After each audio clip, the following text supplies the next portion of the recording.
I've been doing this long enough to know when a job is lying to me. Not lying outright.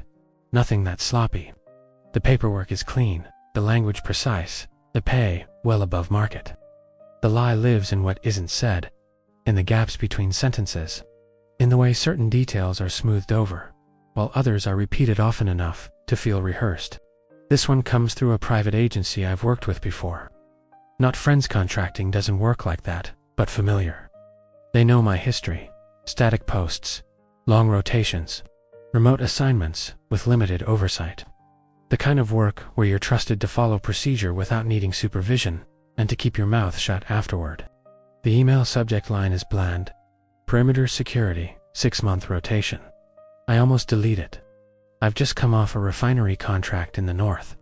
3 months of heat, noise, and angry locals who didn't like armed guards near their livelihoods. I'm tired in a way sleep doesn't fix. The kind that settles into your joints and makes every decision feel heavier than it should. Still, I open it. The details are sparse, but structured. Remote woodland quarantine zone. Mountainous terrain. Single operator post with rotating response units. My role is listed as Containment Perimeter Security Specialist. That alone gives me pause. Perimeter security, sure. Containment is a word you don't throw around unless there's something specific you're worried about. The pay is generous. More than generous. 6 months, all expenses covered.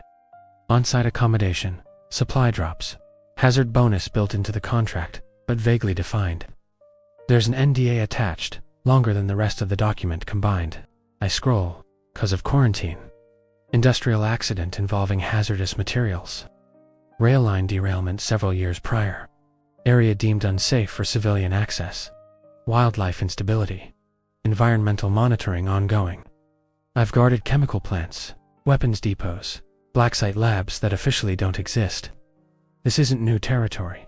Still, something about the phrasing nags at me. Wildlife instability. That's not a scientific term. It's not a legal one either. It's what you write when the real explanation doesn't fit neatly into a category you're allowed to disclose. I lean back in my chair and stare at the ceiling of my apartment. The place smells faintly of dust and stale coffee.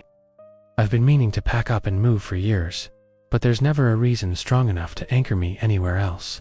No family, no partner, no roots, just contracts and the quiet between them.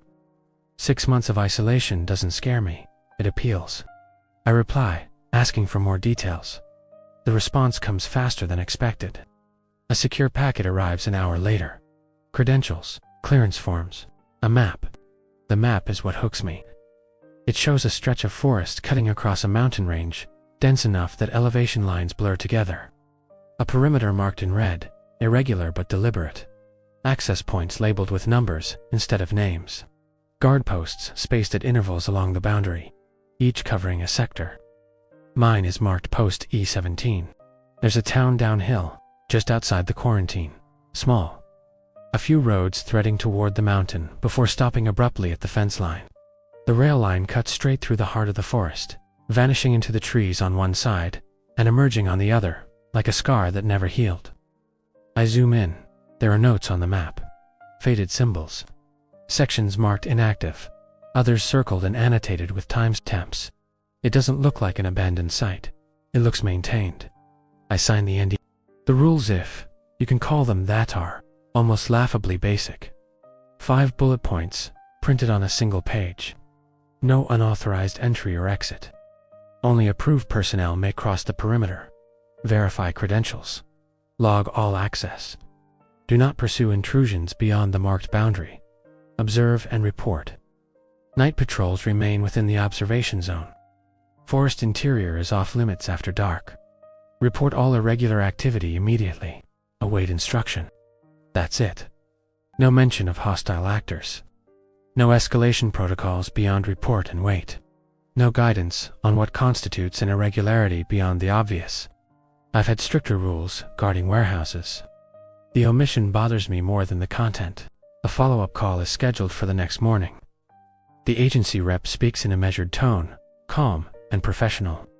He thanks me for taking the contract, asks if I have any questions. I do. What kind of wildlife instability are we talking about? I ask. There's a pause. Just a fraction of a second longer than comfortable. Unpredictable behavior, he says. Migration disruptions, aggression. Anything armed units should expect. I press. Another pause. Your role is perimeter enforcement, he replies. Response units handle escalation. That's not an answer. I let it go. 2 days later, I'm on a helicopter heading into the mountains. The air thins as we rise, the forest spreading beneath us like a dark, living carpet.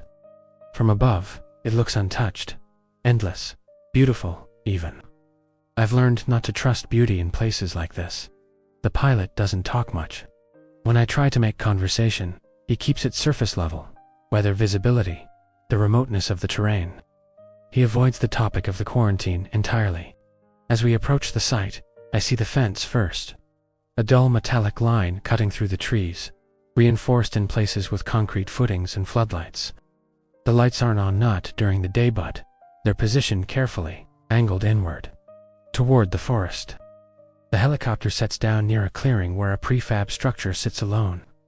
My post, rectangular, utilitarian, with reinforced windows and a small external patrol path that loops around the observation zone. Beyond that, the fence disappears into the trees. A unit is waiting for me. For people in unmarked uniforms, faces obscured by helmets, they don't introduce themselves. Just nod and help unload my gear. One of them hands me a radio. Channels preset, he says. Dispatch is monitoring. Who's dispatch? I ask. He hesitates. Command, he says finally. That's all I get. They walk me through the post. Inside, it's sparse but functional. Bed, desk, locker, weapon rack, with a standard issue rifle I've used dozens of times before. Surveillance monitors, showing different sections of the perimeter. Motion sensors tied to the fence line. A small kitchenette stocked with basic supplies. Everything smells new, too new, like it's been replaced recently. Supply drops every 3 days, one of them tells me. Same time, same location, and if they don't show, I ask. They will, he says. The briefing is brief. No deep dive into threats, no mention of prior incidents. Just a reiteration of the rules and the importance of logging everything. Most nights are quiet, the unit lead says. Don't go looking for trouble. I don't, I reply. He studies me for a moment, then nods. As they leave, the helicopter lifts off, the sound of the blades fading into the distance. The silence that follows is immediate and heavy, the kind that presses in on your ears, making you aware of your own breathing. I step outside and walk the patrol path. The forest is close, closer than I like. Trees crowd the fence, their branches stretching toward the metal as if curious. There's a smell in the air-damp earth, rot, something faintly chemical beneath it all. I check the fence, solid, reinforced, recently repaired in places. Fresh welds catch the light. That's interesting. I return inside and start my log. Day 1, post E17. Weather clear. Visibility good. No irregular activity. It feels almost laughable to write it down, but procedure is procedure. Logs are how you protect yourself when things go wrong. Night falls faster than I expect. The sun dips behind the mountain, shadows swallowing the forest in layers. I turn on the exterior floodlights. They hum to life, casting stark white cones along the fence line. The effect is immediate. The forest beyond the light seems to retreat, shadows pulling back as if the trees themselves are wary of the illumination. It's a trick of perception, I tell myself. Contrast, nothing more. Still, I keep my eyes on the monitors. Hours pass. No movement, no alerts, just the quiet tick of time and the low hum of electronics. I make coffee. It tastes burnt and metallic. Around midnight, I hear something. Not through the sensors. Not through the radio. Outside, a sound from the forest. Low, indistinct, not quite a growl, not quite wind. It carries through the trees in a way that suggests size. Wait, I freeze, listening. The sound fades. I check the monitors. Nothing. I tell myself, it's wildlife, bears, wolves. This area is known for it. That's part of the cover story after all. Still, I log it. 017 audible disturbance from interior forest. No visual confirmation. The radio remains silent. I sit at the desk and write more than I need to. Notes, observations, descriptions of the light. The way the fence casts shadows that don't always line up with the trees behind them. This is a habit I've picked up over the years. Writing helps me process, helps me notice things others miss. At 2:43, a sensor pings. Movement near the fence. Sector West. I stand immediately, heart rate steady. Training takes over. I bring up the camera feed. There's something at the edge of the light. Not crossing the fence, not touching it. Just standing there, partially obscured by shadow. I zoom in. The shape is wrong. Too tall for a deer. Too broad for a wolf. It shifts slightly, and for a moment, I think I see multiple silhouettes overlapping, as if the light can't decide how to outline it. I reach for the radio. Post E17, I say, keeping my voice level. I have visual on irregular movement at western perimeter, requesting confirmation. The response is immediate. Copy, E17. Maintain position. Unit responding. I watch the shape for another few seconds. Then it moves, not toward the fence. Away from it, disappearing into the darkness beyond the reach of the floodlights, swallowed by the forest, as if it was never there at all. I stand there long after the feed shows nothing but trees and shadow. The radio crackles once more. It is a Sechi dispatch says. Continue observation. Log the event. Yes, sir, I reply. I write it all down, every detail. The height, the way the light bent around it, the absence of sound when it moved.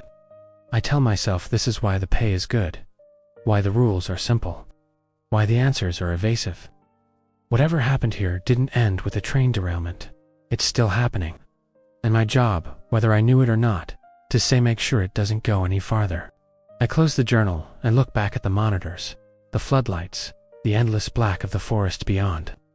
Day one isn't even over yet. And something out there already knows I'm here. I don't sleep well the first night. That isn't unusual. New posts rarely allow for real rest at the start. Your body knows you're somewhere unfamiliar, somewhere untested, and it keeps one foot in consciousness no matter how tired you are. I lie on the narrow bed inside the post, staring at the ceiling, listening to the hum of the generators and the faint, almost imperceptible sounds of the forest beyond the walls. Every now and then, I think I hear movement outside. Not enough to trigger the sensors. Not enough to justify getting up and checking. Just enough to keep my mind engaged. By the time dawn comes, I've given up on sleep entirely. Morning light changes the forest completely. What felt dense and oppressive in the dark becomes deceptively ordinary in daylight. Trees stand still, their leaves unmoving in the thin mountain air. Birds call from somewhere deeper inside, their sounds sharp and familiar. If not for the fence and the lights and the quiet knowledge of what I saw the night before, it would be easy to believe this place is just another stretch of wilderness. I make coffee and stand by the reinforced window, mug warming my hands, eyes tracing the fence line as it curves away into the trees. The welds I noticed yesterday are still visible in the morning light. Fresh repairs. Bent metal straightened and reinforced. Sections where the mesh has been replaced entirely. Someone didn't just build this perimeter, they keep fixing it. I start the day's log. Day 2, post E17. Weather clear, visibility excellent. No current irregular activity. It feels dishonest to write that last part, but technically it's true. Nothing is happening right now. Still, I add a separate entry beneath it, noting the previous night's visual. I spend the morning familiarizing myself with the patrol route in full daylight. The observation zone is clearly marked painted lines on the ground, small metal placards bolted into trees at regular intervals. Beyond them, the forest grows thicker, the terrain steeper. The mountain rises sharply once you leave the cleared area. Rocks jutting through the soil, roots twisting over one another like exposed veins. There are signs posted along the boundary. Not the kind you'd see in a national park. No friendly warnings or trail markers. These are stark, utilitarian, restricted area. Non-entry, some include hazard symbols I recognize from chemical sites. Others don't correspond to anything standard. One of them is scratched. Deep gouges mar the surface, as if something with considerable strength dragged claws or fingers down the metal. The damage is old, weathered, not recent. I photograph it anyway and attach it to the log. At midday, a supply drone arrives. It buzzes low over the treetops before descending into the clearing beside the post, settling with a soft thud. The process is automated. No voice, no confirmation beyond a blinking green light. I unload the crates and bring them inside. Tinned food, vacuum-sealed meals, water, medical supplies, ammunition. More than I'd expect for a single guard. That's another thing that doesn't quite fit. After lunch, I review the camera feeds again. There are more cameras than the briefing mentioned. Some are positioned higher up, angled downward from the fence line. Others point inward, watching the forest instead of the perimeter. Watching, not guarding. I scroll through archived footage out of curiosity. Most of it is uneventful. Days of trees swaying slightly in the wind, occasional animals passing through the outer edge of the frame: deer, foxes, birds, normal wildlife. Then I find a clip flagged with a yellow marker. The timestamp is from 3 weeks ago. I play it. At first, I don't see anything. Just the fence, the lights, the trees beyond. Then something moves at the very edge of the frame, barely visible. The shape is low to the ground, moving in a way that's too fluid for any animal I know. It pauses near the fence, lifts its head. For a split second, the camera catches its face. I freeze the frame. The resolution isn't great, but it's enough. The eyes are wrong, too forward-facing, too close together. The mouth, if that's what it is, seems to split the lower part of the face unevenly, as if multiple structures have fused where they shouldn't. I unpause. The creature moves away, slipping back into the forest with unsettling speed. The clip ends. I sit back, heart rate climbing, despite myself. That wasn't a trick of light. It wasn't exhaustion. Whatever that thing was, it's real. And it was close enough to test the fence. I mark the clip for review and note the time. The radio remains silent all afternoon. That silence is starting to feel intentional. As evening approaches, the light shifts again, shadows lengthening across the observation zone. I perform a final patrol before nightfall, checking the locks, the lights, the sensors. Everything reports nominal. When I switch on the floodlights, I notice something new. The forest edge seems farther away. It's subtle. If I didn't know the terrain as well as I already do, I might dismiss it. But the line where the light meets the trees has shifted back a few meters. The shadows are deeper, the darkness thicker. It's as if the forest has taken a step away from the perimeter. That should be reassuring. It isn't. Night settles fully, bringing with it the familiar tension of the unknown. I take my position at the desk, monitors glowing softly in the dim interior. I adjust the radio, testing the connection. Post E17, radio check, I say. Copy, E17, dispatch replies immediately. We read you. That, at least, hasn't changed.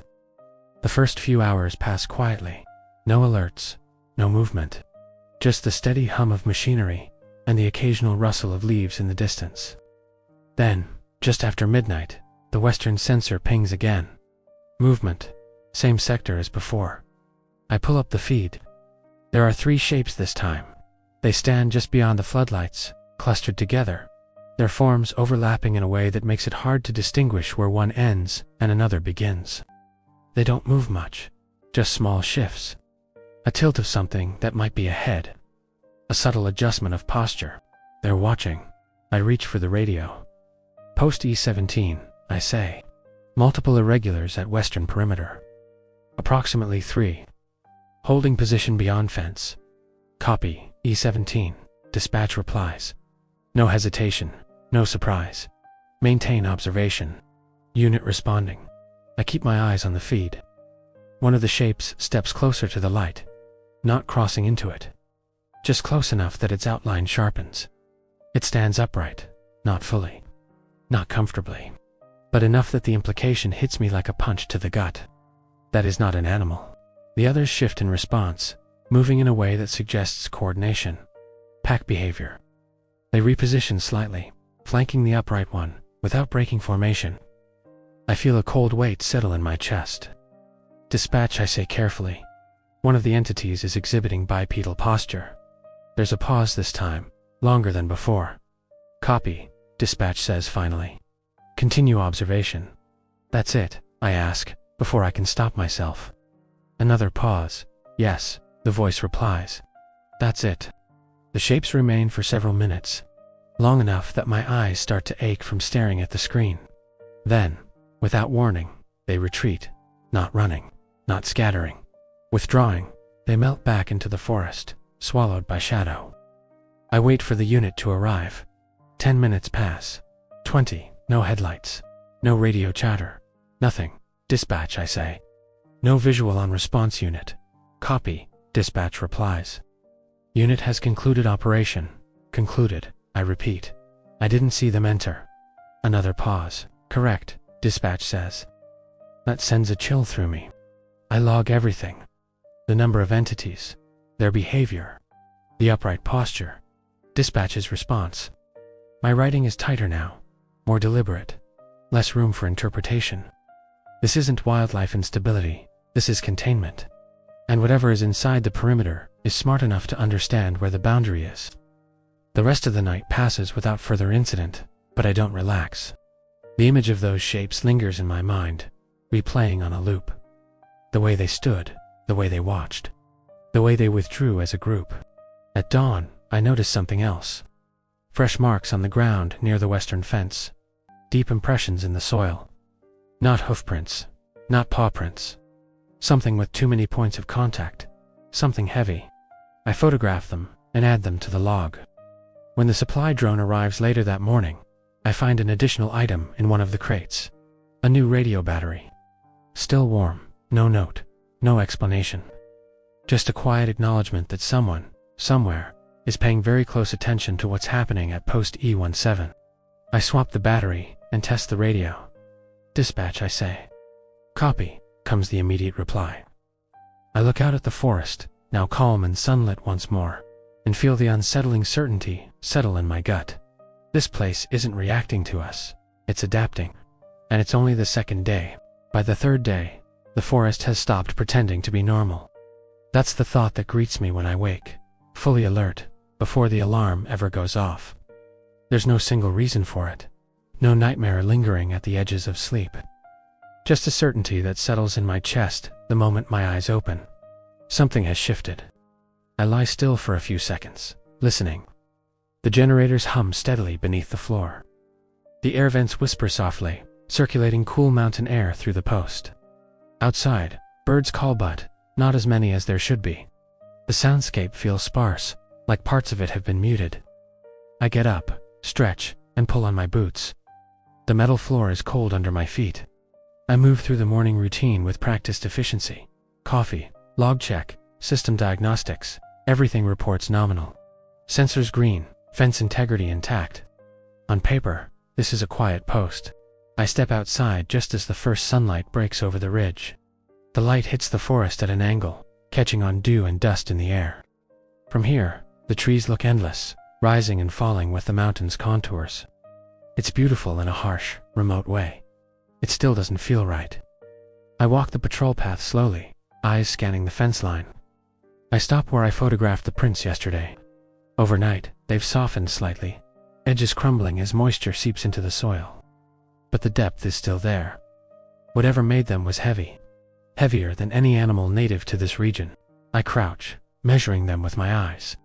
Too wide for a human stride. Too irregular for a pause. The spacing suggests a gait that shifts mid-step, as if the creature can't quite decide how it wants to move. I straighten, the back of my neck prickling. The forest watches back. That's the only way I can describe it. Not in a mystical sense. Not like eyes in the trees. More like an awareness, a subtle pressure that comes with being observed by something that understands you're there. I finish the patrol and return inside, logging the morning inspection. I add notes about the soundscape.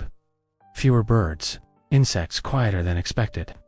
No immediate threat, but the absence of normalcy is becoming its own data point. Mid-morning, I receive my first scheduled check-in from dispatch. Post E17, status update, the voice says. Post E17 is operational, I reply. No breaches. Irregular movement logged last night at western perimeter. Copy, dispatch says. Continue observation. I hesitate, then add, I reviewed archived footage. There are prior incidents consistent with what I'm seeing. Another pause. Affirmative. Dispatch replies. That is expected. Expected. Is there additional guidance? I ask. No, the voice says. You are doing your job. The line goes quiet. I sit there for a long moment after, staring at the radio. In other contracts, silence after a check-in is normal. Here, it feels deliberate. Like they're giving me just enough rope to keep going, but not enough to pull on. I spend the afternoon reviewing more footage. The archive goes back months. The early clips are almost mundanimals, moving along the fence, reacting to the lights but otherwise behaving normally. Then, slowly, patterns emerge. Movement becomes more coordinated.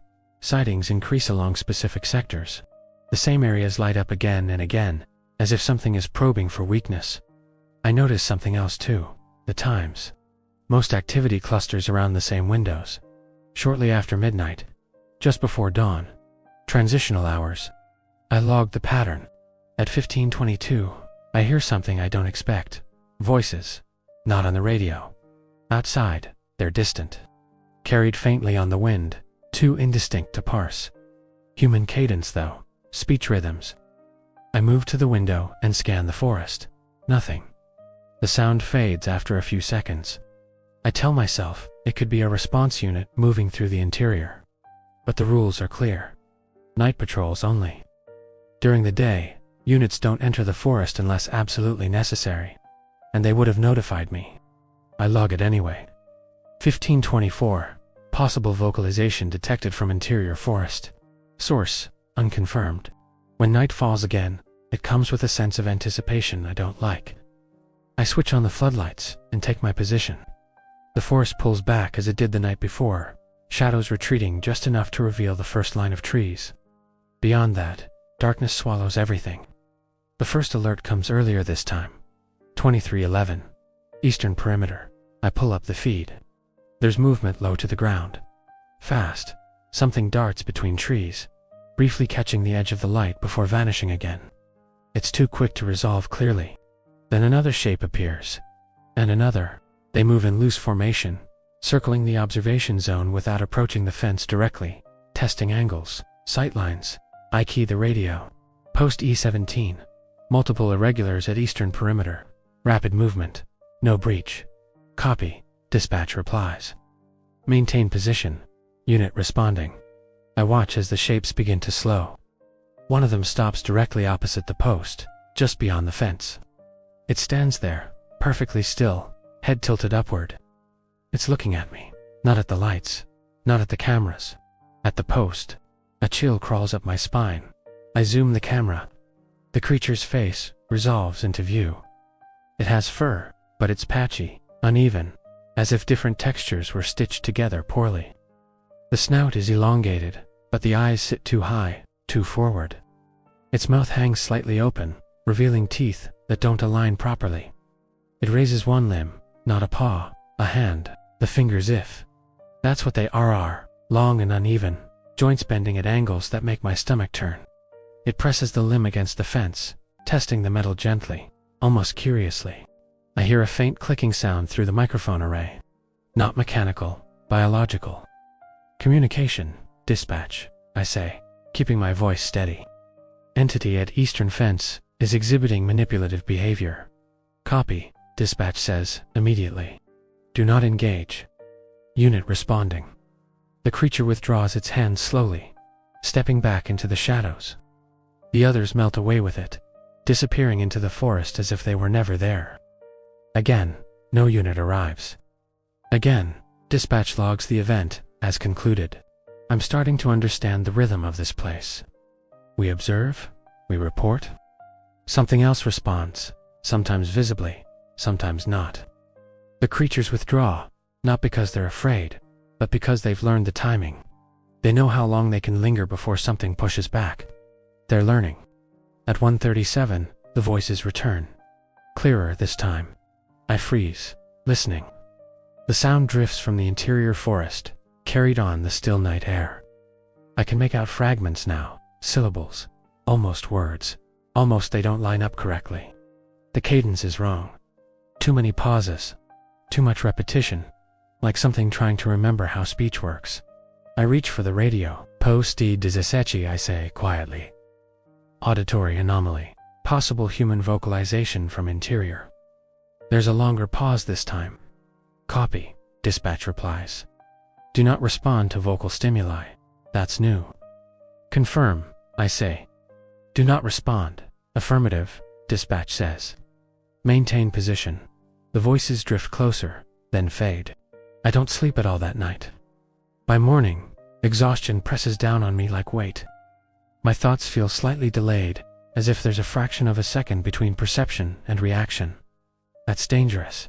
I force myself to eat, to hydrate, to write everything down. The log is growing thicker now. Pages filled with detailed descriptions, sketches, timestamps. I draw what I saw at the fence, annotating features that don't make sense. I include my impressions, though I know those will be ignored by anyone reviewing the data. Still, I write them, because this doesn't feel like chaos. It feels like an ecosystem. On the afternoon of the third day, I finally see a response unit. They arrive quietly, vehicles rolling up to the access point downhill from the post. 4 figures in protective gear I don't recognize. Heavier than standard hazard suits. Helmets fully enclosed. They don't acknowledge me. They move along the fence line, checking sections I flagged in my reports. One of them kneels near the prints I photographed earlier, examining the ground. I watch through binoculars as he straightens abruptly, raising a fist to signal the others. They cluster together, speaking into their helmets. I try to radio them, no response. They move into the forest. Against protocol, I stand there, unease, twisting in my gut, watching the trees swallow them whole. Minutes pass. Then gunfire echoes through the forest, short bursts, controlled. Then shouting.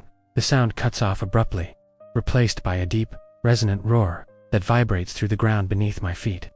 The forest explodes with movement. Shapes race through the trees, too fast to track individually. Branches snap. Leaves scatter. The lights flicker as the sensors struggle to keep up. I key the radio, adrenaline surging. Dispatch. Response unit has entered interior forest and is under attack. Static then. Copy. E17. Maintain position. The roar sounds again, closer this time. The gunfire does not resume. I watch the monitors as motion alerts spike across multiple sectors, red indicators blooming like infection points. Then, one by one, they go dark. Dispatch, I say, my voice tight. I've lost contact with the unit. Silence. The forest settles slowly, as if nothing happened at all. After a long moment, dispatch responds. Copy, the voice says, carefully neutral. Loss of contact acknowledged. That's it. No rescue. No escalation. I stand there, staring at the monitors, my hands shaking slightly for the first time since arriving. Units go in. Some don't come out. That's the rule they never wrote down. I add the final entry for the day with deliberate care. My handwriting steady, despite the adrenaline still coursing through me. Day 3. Escalation confirmed. Entities exhibit tool manipulation, vocal mimicry, coordinated movement. Response unit entered interior forest. Loss of contact recorded. No breach at perimeter. I close the journal and lean back in my chair, exhaustion finally catching up to me. Whatever happened to those responders out there wasn't an accident. It was part of the system. And the system is designed to keep something contained at any cost, including the people paid to guard it. As night falls again, I switch on the floodlights and take my position, eyes scanning the tree line with renewed vigilance.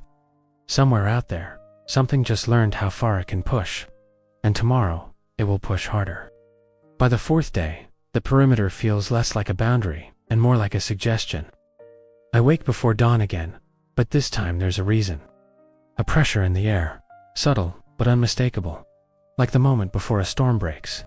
The generators hum beneath the floor, steady and unchanged, but something outside feels off balance. I lie still, eyes open, listening. The forest is quiet, not the peaceful quiet of early morning. This is an absence, a deliberate withholding of sound. No birds, no insects. Even the wind seems to have paused, as if the mountain itself is holding its breath. I sit up slowly and swing my legs over the side of the bed. My joints ache, stiff from tension and poor sleep. I pull on my boots and vests, muscle memory guiding me through the motions. The weight of the gear is grounding, familiar. I step into the control room and check the monitors. All green, no motion alerts, no breaches. Fence integrity, nominal. I don't trust it. I pour coffee and stand by the reinforced window, watching the tree line as the first light of dawn creeps over the ridge. The forest emerges reluctantly, shapes resolving one by one. Trunks, branches, leaves, still no movement. I log the morning status anyway, noting the abnormal silence. I've learned that what isn't happening here matters just as much as what is. By mid-morning, the forest begins to stir again. Birds return cautiously, their calls scattered and uneven.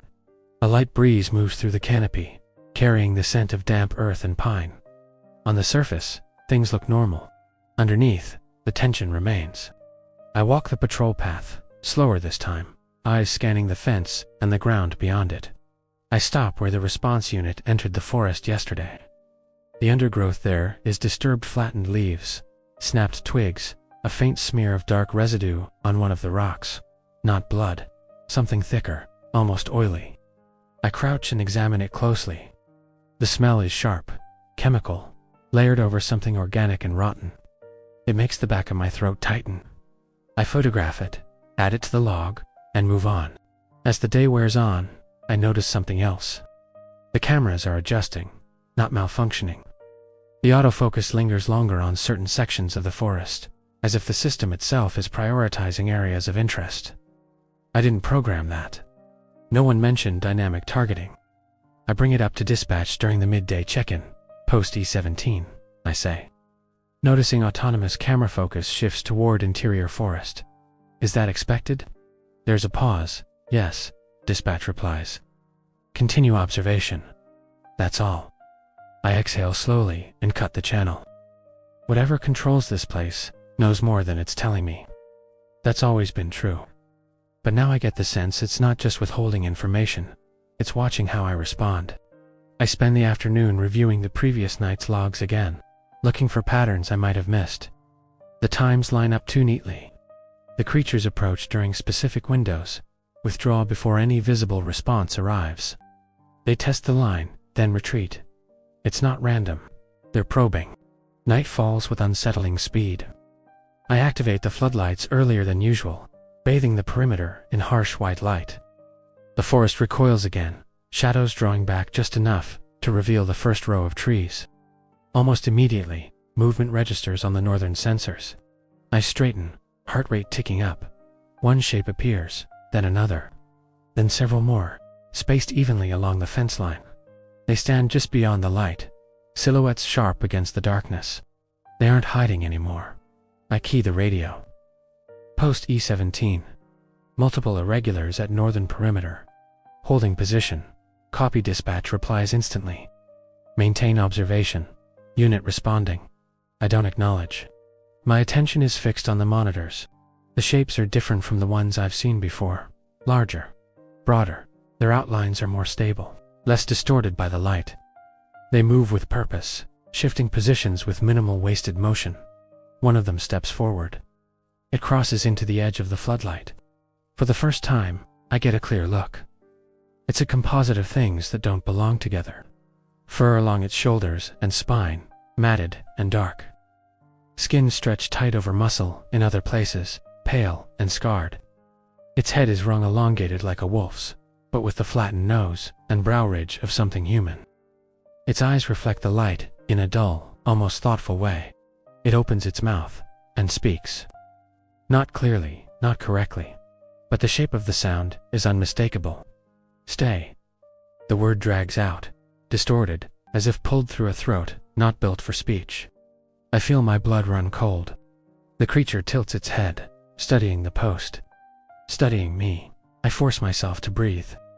Dispatch, I say, keeping my voice steady despite the adrenaline flooding my system. Entity exhibiting vocal mimicry, possible human speech. There's a longer pause this time. Copy, dispatch replies. Do not respond. Maintain position. The creature takes another step forward, pressing closer to the fence. It's Clawsby, 'cause that's what they are, no matter how much they resemble fingers curl around the mesh. The metal creaks under the pressure, not bending. Testing. The others shift behind it, spreading out, forming a loose semicircle around the observation zone. They're flanking the post, covering angles. This isn't curiosity. This is rehearsal. I grip the edge of the desk, knuckles white. The creature releases the fence and steps back, melting into the shadows once more. The others follow, withdrawing in unison. No breach, no escalation, just another test. Minutes pass, then an hour. No unit arrives. I don't bother asking. At 1:12, movement spikes across multiple sectors simultaneously. I sit up straighter, eyes darting between feeds. Shapes dart through the trees, faster than before, coordinated. They're circling, staying just beyond the light, triggering sensors without committing to a single point. They're mapping the response time. Dispatch, I say. Perimeter is being probed across multiple sectors. Copy, dispatch replies. Maintain position, my jaw tightens. One of the creatures darts closer to the fence on the eastern side, slamming into it hard enough to make the mesh rattle violently. The impact echoes through the post, vibrating up through the floor. I flinch, despite myself. The creature retreats immediately, disappearing into the darkness. Another takes its place, repeating the action on a different section. They're stress testing the structure. I watch the fence integrity readouts flicker, compensating for the sudden force. The repairs I noticed earlier suddenly make sense. They've done this before. At 2:04, something new happens. A light goes out.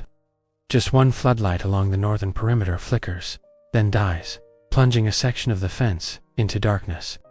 The sensors immediately spike in that area, motion alerts blooming red. I'm on my feet in an instant. Dispatch, I snap. Floodlight failure at northern sector. Multiple irregulars moving into blind spot. There's a pause, longer than any before. Copy, dispatch says finally. Do not attempt repairs. Maintain position. Do not attempt. I start, then stop myself. The creatures move into the darkness, their silhouettes vanishing where the light no longer reaches. The remaining floodlights cast uneven shadows, making it difficult to track movement. This is bad. The fence holds, but without visibility, the line becomes guesswork. I switch camera angles, adjusting contrast, trying to pull detail out of the darkness. I catch glimpses, limbs moving, heads turning, bodies clustering near the dead light. They know exactly where the weakness is. A heavy impact shakes the fence. Then another. The metal groans, bolts straining under the pressure. The creatures hit it in turns now, alternating angles, forcing the structure to absorb stress unevenly. Dispatch, I say, through clenched teeth. Fence integrity compromised. Requesting immediate response. Static crackles for a moment. Then, copy, E17. Unit, responding. I watch the feeds, heart pounding.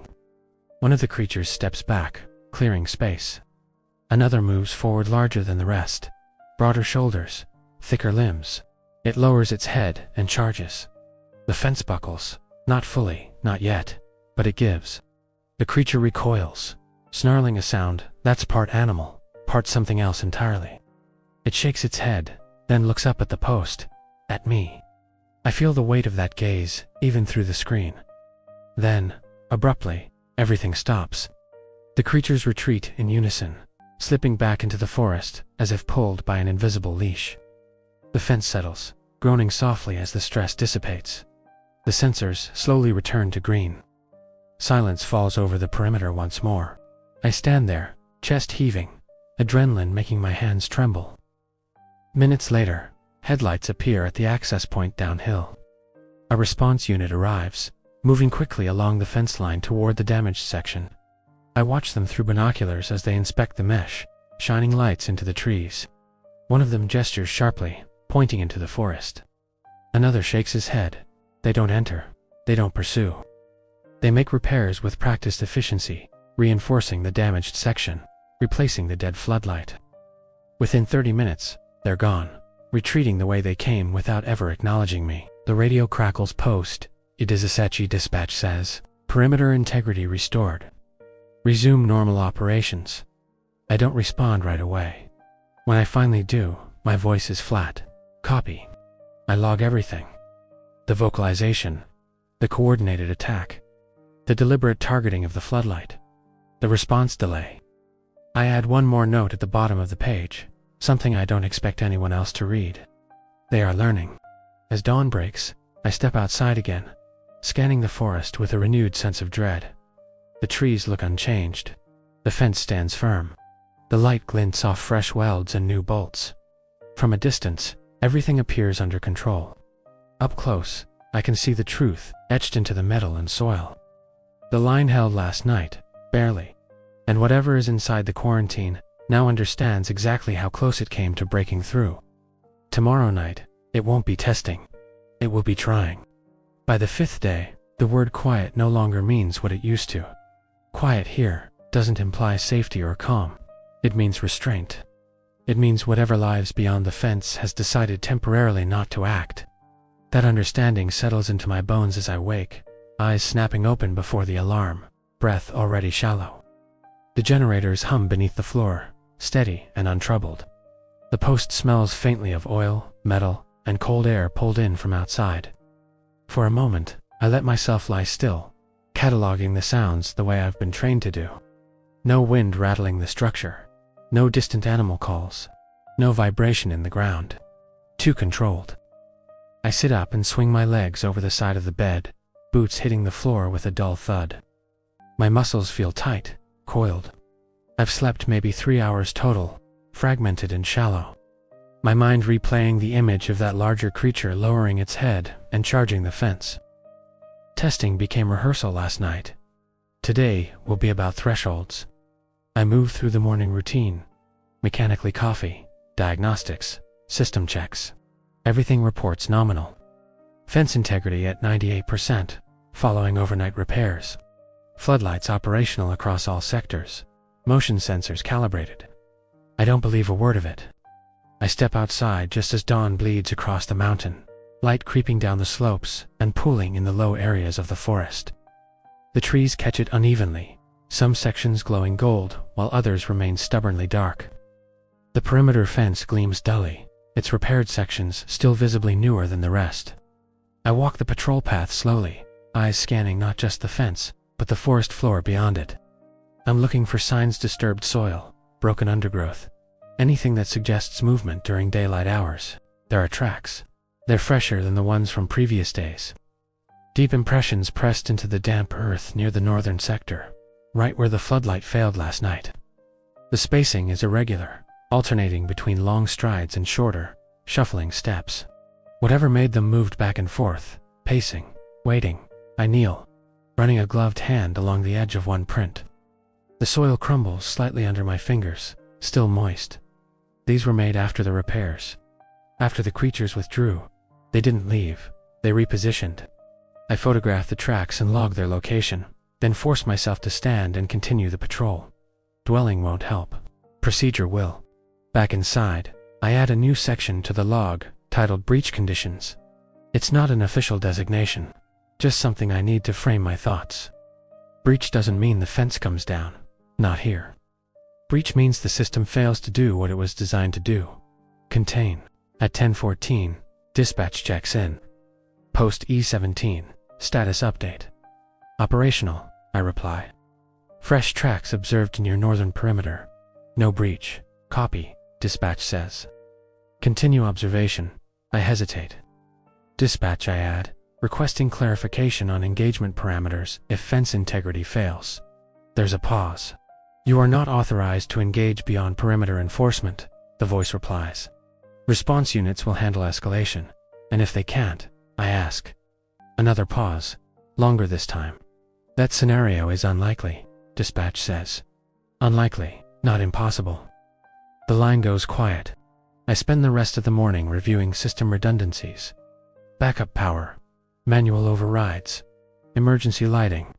Everything is designed to keep the post running independently for extended periods.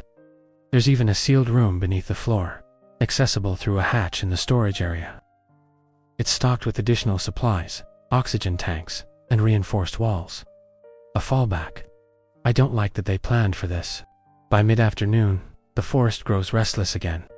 I feel it before I see it, a subtle shift in the air, a tension that makes my skin prickle.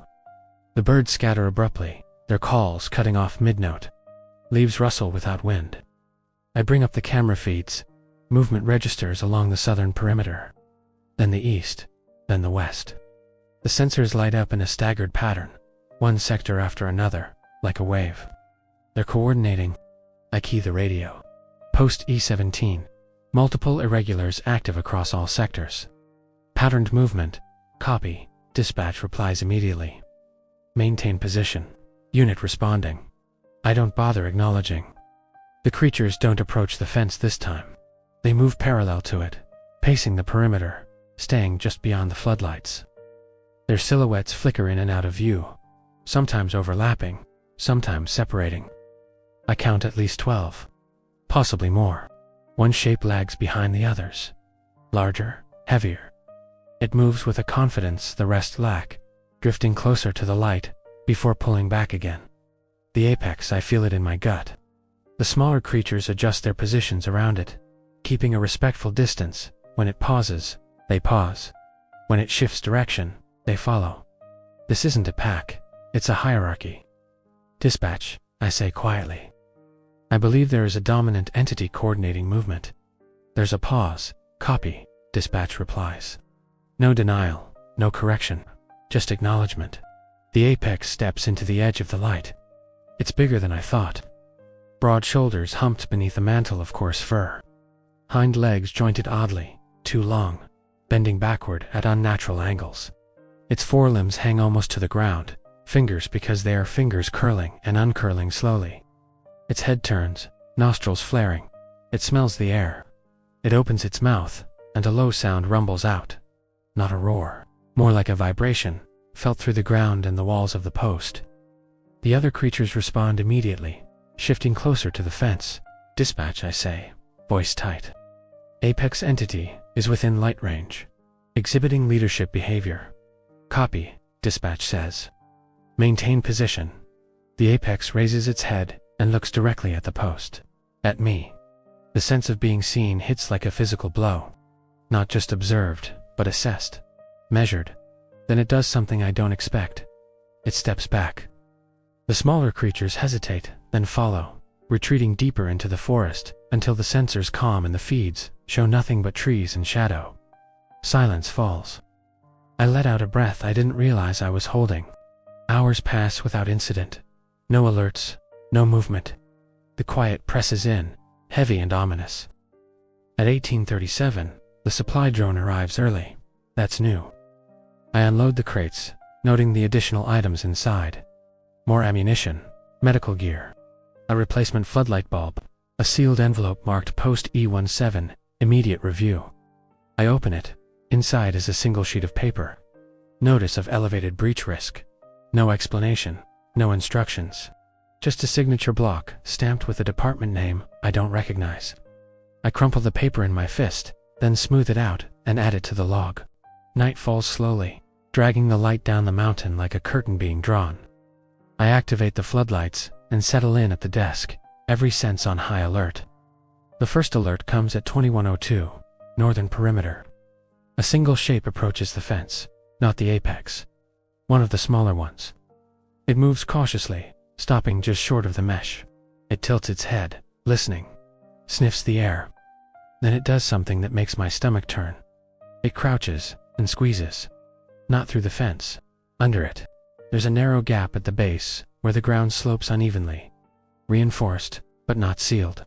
The creature presses itself flat, bones shifting beneath skin in a way that defies anatomy, forcing its head and shoulders under the mesh. The fence shudders, but holds, barely. Dispatch. I snap. Entity attempting sub-fence breach at northern sector. Copy. Dispatch replies instantly. Maintain position. Unit responding. The creature withdraws abruptly, retreating back into the forest, as if pulled by an invisible thread. Then the apex appears. It doesn't rush, doesn't test. It walks forward with deliberate slowness, each step measured. The ground seems to dip slightly beneath its weight. It stops directly opposite the post, just beyond the fence. The floodlights cast its shadow long and distorted across the ground, It raises its head and opens its mouth. This time, it doesn't try to speak. It roars. The sound is immense, layered, reverberating through the air and the structure. I feel it in my chest, my teeth, the base of my skull. The smaller creatures scatter at the sound, fanning out into the forest. The fence vibrates violently, bolts rattling. The apex lowers its head and charges. The impact is catastrophic. Metal shrieks as the fence bows inward, support posts bending under the force. Alarms blare, sensors spiking red across the board. The ground shakes, throwing me off balance. I grab the desk, heart pounding. Dispatch. I shout into the radio. Full breach attempt. Northern perimeter compromised. Static floods the channel. Then, copy, E-17. Unit responding. Again. The apex slams into the fence a second time. The mesh tears partially, a jagged opening forming where reinforced sections give way. The creature recoils, snarling, then hits it again from a different angle, smarter, adjusting. I watch in horror as the opening widens. Dispatch, I say, through clenched teeth. Fence integrity failing. Request immediate heavy response. There's a pause, then calmly, negative. Maintain position. Maintain position. The apex rears back, preparing for another charge and stops. It sniffs the air again, head turning slightly, as if listening to something beyond my perception. The smaller creatures freeze in place, all eyes on their leader. Then, abruptly, the apex steps back. It retreats into the forest, the others following in its wake, disappearing into the darkness as alarms slowly wind down and the fence settles with a tortured groan. I stand there, shaking, staring at the torn mesh and bent posts on the monitor. Minutes later, response units arrive. This time, there are more of them, heavier vehicles, brighter lights. They move quickly, sealing the breach with reinforced panels, welding new sections into place. They work in tense silence, weapons trained on the forest. I try to radio them, no response. When they're finished, they leave without a word. The radio crackles post-ed as a dispatch says, breach attempt repelled. Resume normal operations. I don't answer. I log everything. The subfence attempt, the apex's behavior, the charge, dispatch's refusal to escalate. At the bottom of the page, I write a single line. They are no longer testing. They are evaluating success conditions. As dawn breaks, I sit alone in the post, staring out at the forest through reinforced glass. The image of that charging mass burned into my mind. The line didn't hold because the system worked. It held because the apex chose to stop. And that means next time it won't. By the 6th day, the perimeter no longer feels like a defense. It feels like a negotiation. I wake to the sound of wind, this time real wind, not imagined or misattributed. It rushes through the trees in uneven bursts, setting branches swaying and leaves whispering against one another. The noise should be comforting, familiar. Instead, it feels like cover. Like something out there prefers movement and sound to mask its own. The post is cold when I sit up, colder than it should be. I check the thermostat in normal readings. Power stable. Still, there's a chill that seems to cling to the air itself, settling into the corners of the room and the back of my throat. I dress slowly, methodically, forcing myself to stay grounded in routine. Routine keeps you from spiraling. It gives you something solid to hold on to when everything else starts to feel uncertain. Coffee tastes worse than usual. Bitter, almost sour. I drink it anyway. The monitors greet me with a wall of green indicators. No overnight alerts. No motion spikes. No breaches. I don't believe it for a second. I pull up the playback from the hours between 3 o'clock and dawn. Fast forwarding at first, then slowing as I notice subtle irregularities. Shadows shifting where they shouldn't. Tree branches moving against the wind's direction. Brief distortions at the edge of the frame that lasts only a fraction of a second before resolving back into forest. Something passed through the observation zone last night. It just didn't trigger the sensors. That's new. I log it as suspected low signature movement and flag the times. Outside, daylight creeps over the ridge, dull and overcast. The sky hangs low, clouds pressing down on the mountain like a lid. Visibility is reduced, the forest losing definition as mist coils through the lower elevations. Bad conditions. I I step out onto the patrol path and immediately notice the smell. It's stronger today. That sharp, chemical undertone layered beneath rot and damp earth. It clings to the air, catching in my sinuses. The closer I get to the northern sector, the more pronounced it becomes. The breach site from last night is still visible. Freshly welded panels gleam dully against older metal. The ground beneath is torn up, gouged deeply where the apex charged. The soil is compacted and darkened, as if something heavy lingered there longer than necessary. I crouch and examine the area more closely. There are drag marks leading away from the fence. Multiple sets, overlapping. Not retreating, in panic, moving deliberately, organized. The prints converge into a single trail that leads deeper into the forest, up the slope, uphill. They're repositioning again. I photograph everything and continue the patrol, though my attention keeps drifting beyond the fence. I can't shake the sense that the forest is closer than it was yesterday. Not physically, though. The fog makes it feel that way, but conceptually. Like the boundary between here and there is thinning. Back inside, I file the morning log with more detail than usual. I include sketches, measurements, notes on behavior. I stop just short of writing intelligence. At 9:47, dispatch checks in. Post E17, status update. Operational, I reply. No overnight breaches. Evidence of coordinated withdrawal and repositioning following last night's incident. There's a pause. Copy, dispatch says. Continue observation. I clench my jaw. Dispatch, I add. Request clarification on apex classification. Another pause. That designation is internal. The voice replies. You are not required to classify. I'm required to respond. I counter. Understanding the threat helps with that. Silence stretches. Finally, your current procedures remain unchanged. The line goes dead. That confirms it.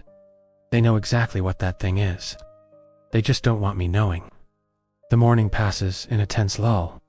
No movement, no alerts. The forest remains wrapped in mist, its sounds muted and distorted.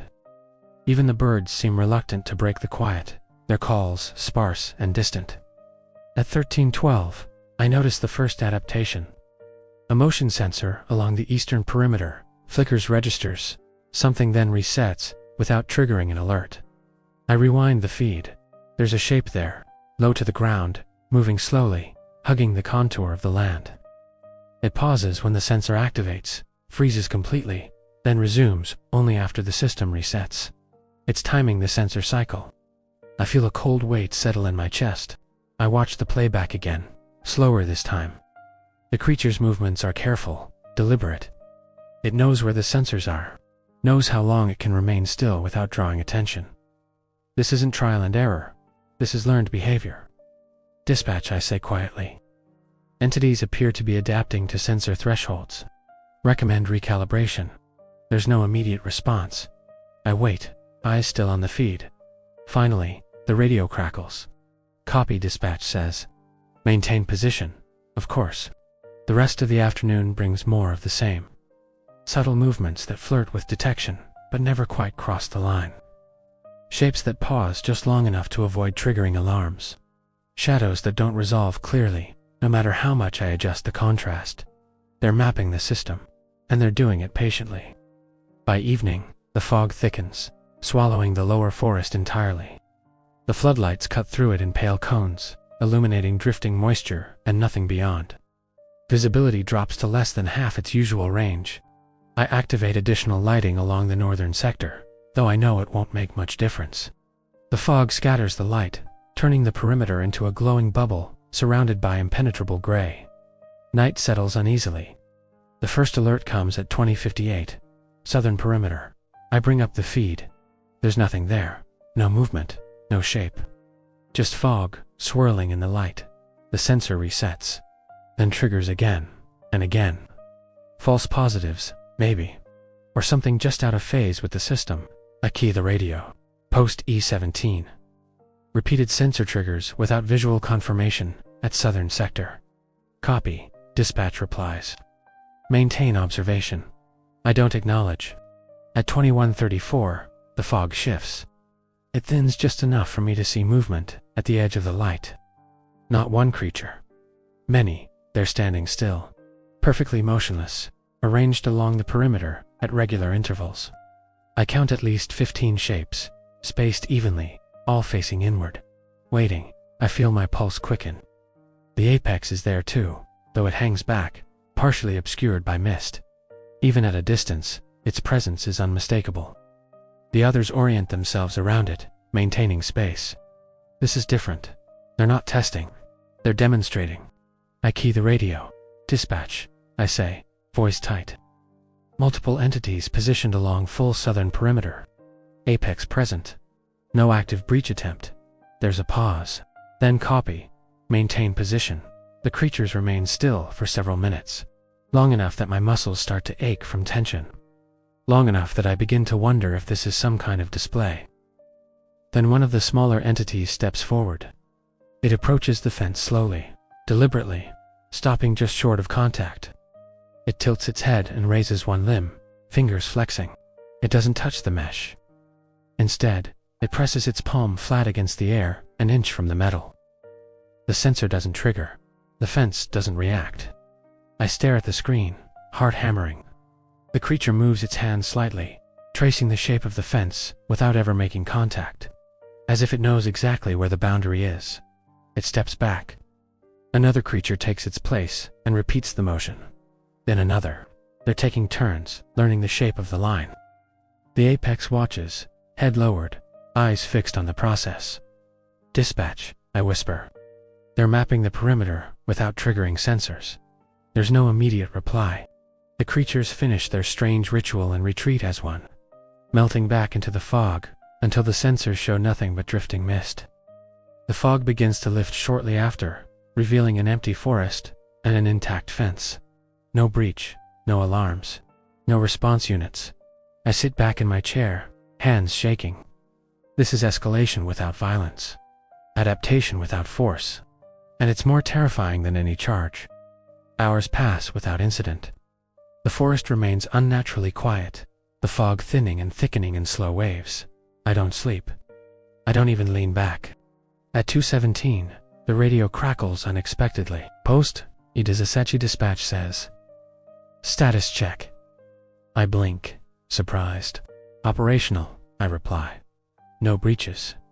Copy, dispatch says. Be advised. Breach conditions may evolve. That's the first time they've acknowledged it outright. What does that mean? I ask. A pause. It means, the voice says carefully, that containment relies on predictability.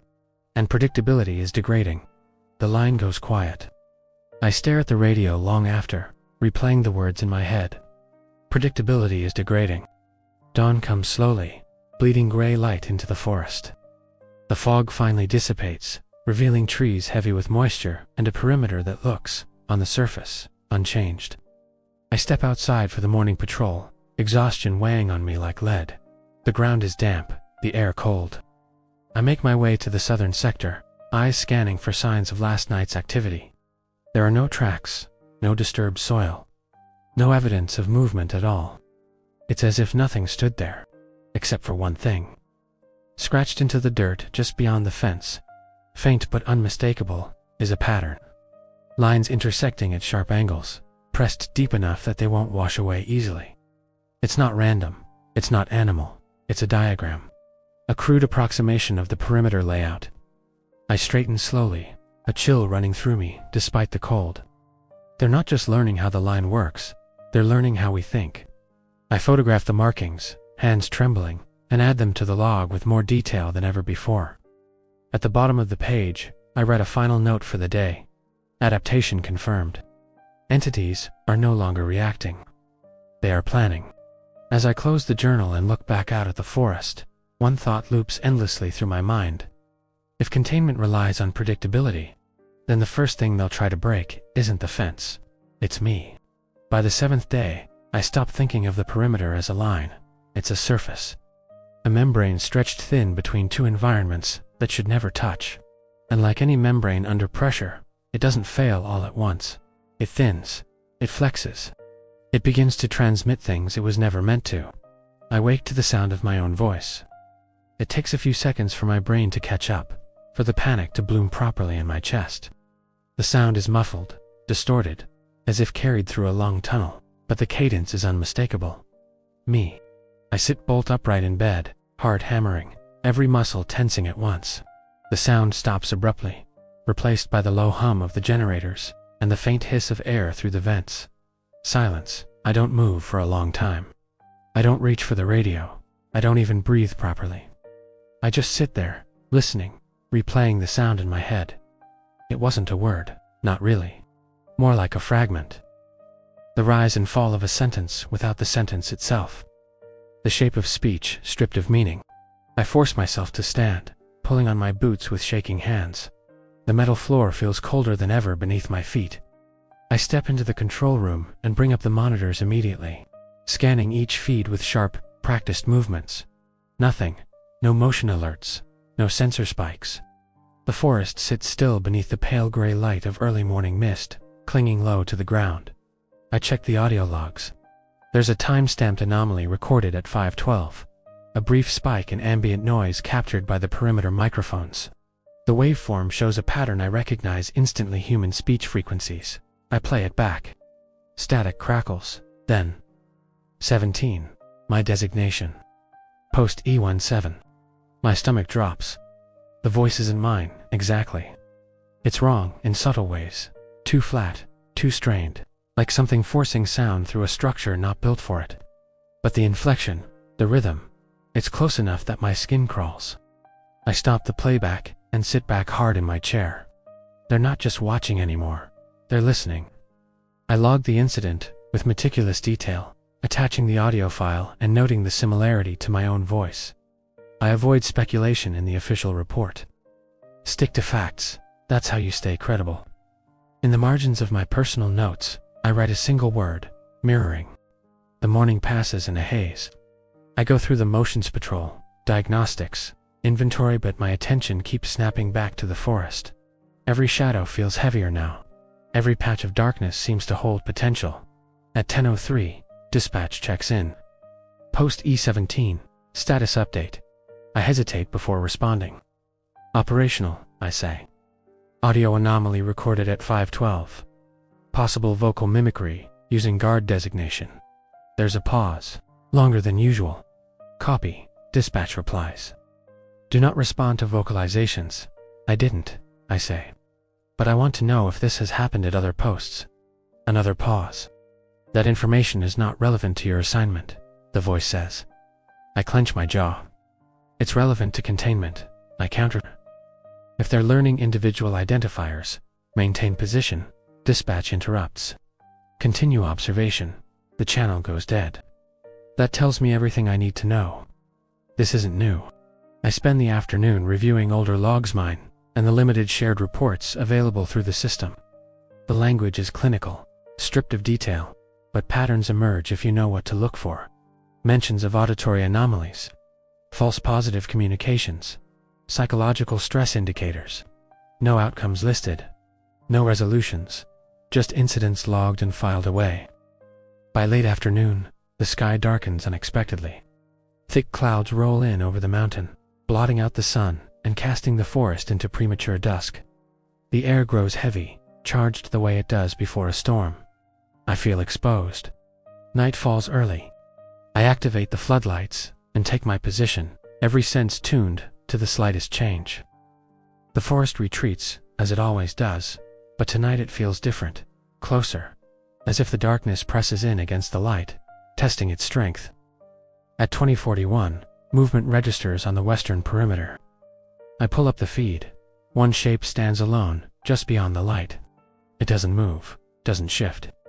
Just stands there, perfectly still, facing the post. I zoom in slowly. It's humanoid in silhouette. Upright posture, shoulders squared, head tilted slightly forward. To human. I key the radio. Post E17. Single, irregular at western perimeter. Upright posture, no movement. Copy. Dispatch replies immediately. Maintain observation.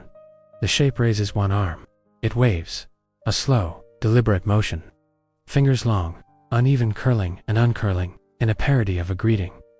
My throat tightens. The creature opens its mouth. E17. The sound is clearer now. Still wrong, but closer. The voice strains, pitch fluctuating unnaturally, as if multiple attempts are layered on top of each other. I don't respond. I can't. The creature tilts its head, studying the post, studying me. Behind it, shapes begin to emerge from the darkness. One by one, they step into view, arranging themselves in a loose arc. They're smaller, less stable, but they mirror the first creature's posture almost exactly. They're copying. Dispatch, I whisper. Multiple entities exhibiting coordinated mimicry. Vocal and gestural. There's a pause. Then, copy. Maintain position. The first creature steps closer to the fence, stopping just short of the mesh. It places its hand flat against the air again, hovering an inch from the metal. Its fingers twitch, adjusting to the invisible boundary. It leans forward slightly. Staya, it says. The word stretches, warping as it leaves its mouth. I feel a surge of anger cut through the fear. You don't get to tell me that, I mutter under my breath. The creature's head snaps up. Its eyes too reflective, too aware lock onto the camera. Onto me, it smiles. Not a human smile. Not an animal snarl. Something in between. Lips pulling back to expose teeth that don't quite fit the jaw they're in. Behind it, the others echo the expression, a grotesque mirror of the same motion. The apex emerges then, pushing its way through the cluster with barely concealed impatience. The smaller creatures part immediately, lowering their heads, bodies angling away. The apex steps into the light. Up close, it's horrifyingly detailed. Layers of fur and bare skin, muscle bunching and shifting beneath its hide. Its eyes are darker than the others, absorbing light instead of reflecting it. There's intelligence there. Calculation. It looks at the fence, then at the post, then back at the creatures behind it. It makes a sound low, resonant, a command. The smaller entities drop their mimicry instantly, expressions flattening, bodies relaxing into more animalistic postures. The apex turns its attention back to the fence and lowers its head, sniffing along the mesh. I hold my breath. This is it. But instead of charging, the apex does something worse. It sits, right there, just beyond the floodlights, settles its massive weight onto its haunches, and stares at the post, unblinking, waiting. Minutes pass, then an hour. The apex doesn't move, neither do the others. They maintain their positions with unnerving patience, as if time means nothing to them. Dispatch, I say quietly. They're holding position. Prolonged standoff. Copy, dispatch replies. Maintain position, of course. At 23:16, the first response unit arrives. Headlights sweep across the clearing, engines rumbling low. The creatures react instantly, melting back into the forest as if they were never there. Except for the apex. It remains seated, watching the vehicles approach. One of the responders raises a weapon. The apex stands. The ground seems to tremble slightly as it does. The responders hesitate. Then the apex turns and walks away, disappearing into the trees with deliberate calm. The smaller creatures follow, retreating uphill in silence. The response unit doesn't pursue. They inspect the fence, exchange brief gestures, then leave without a word. The radio crackles post, Idazasechi dispatch says. Event concluded. Resume normal operations. Normal. I don't log anything for a long time after that. I just sit there, staring at the empty forest, the echo of my own voice replaying in my head. They can copy how I sound, how I move, how I stand. That means they're not just observing behavior. They're modeling identity. At 2:54, the radio crackles unexpectedly. E17. My blood runs cold. I grab the radio, thumb hovering over the transmit button. Dispatch, I say static. Then my voice again, distorted and distant. Status, update. I don't respond. I pull the power on the radio instead, cutting it dead. The silence that follows is suffocating.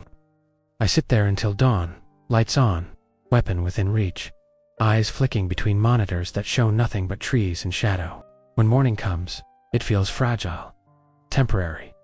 I step outside for the patrol, exhaustion dragging at every movement. The forest looks unchanged, serene even, dew glistening on leaves, birds cautiously returning to their calls. Near the western sector, Just beyond the fence, I find something new. Footprints, human footprints, boot prints, to be exact. Same size, same tread pattern. Mine, they lead from the forest up to the fence, and stop. I don't need to check the time. I already know when they were made. I photograph them with shaking hands and add them to the log, my notes growing more urgent, less restrained. Entities are no longer merely adapting. They are rehearsing replacement. As I close the journal and look back at the forest, one certainty settles in with crushing weight. They don't just want past the line. They want to understand what's on this side. And they're starting with me. The 8th day begins with rain, not a storm, not a downpour. Just a steady, relentless drizzle that seeps into everything, dulling edges and flattening sound.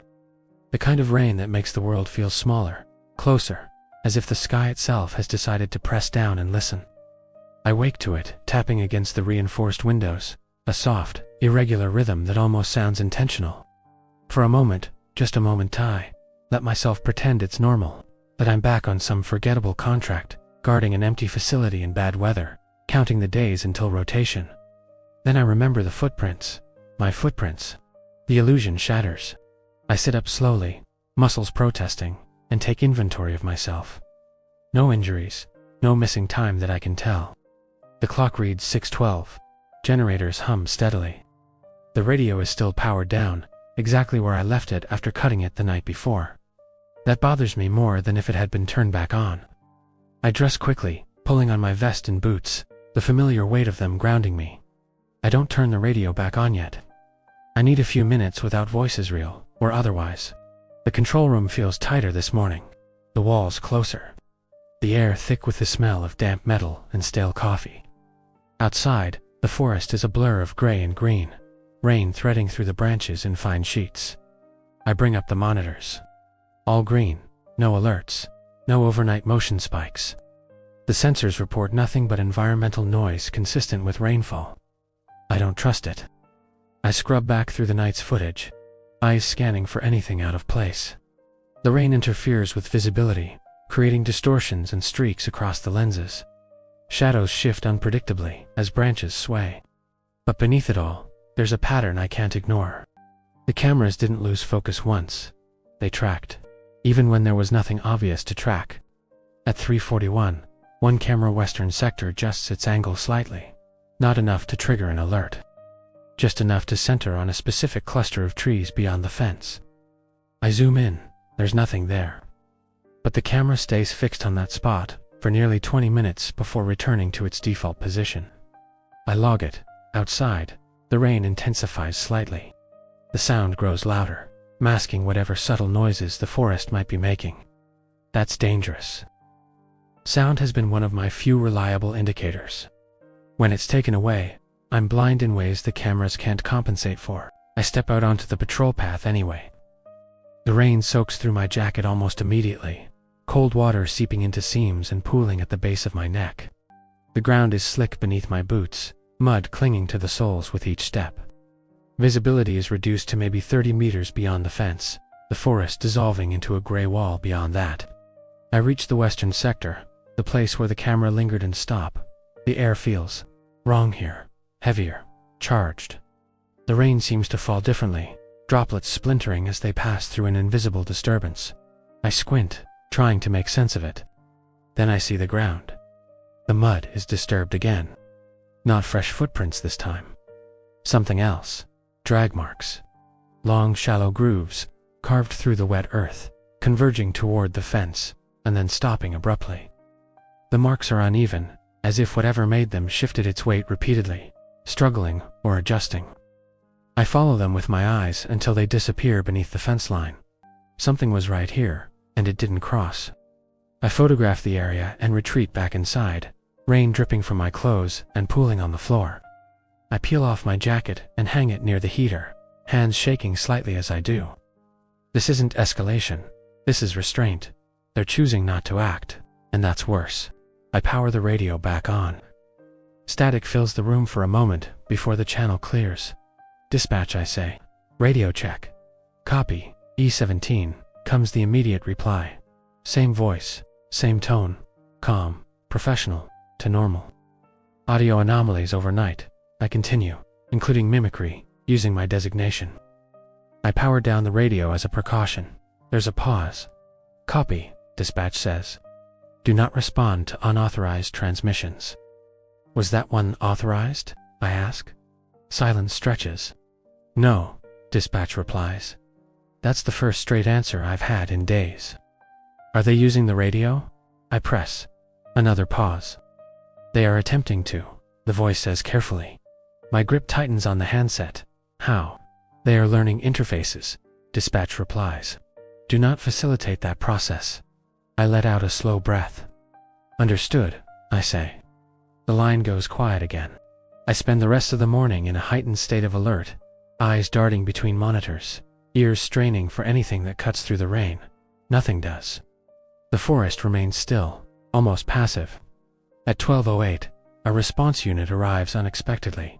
No prior notification, no check-in.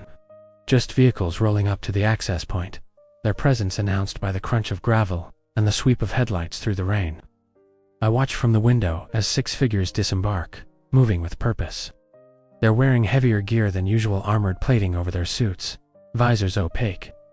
One of them carries a case I don't recognize. They don't acknowledge the post.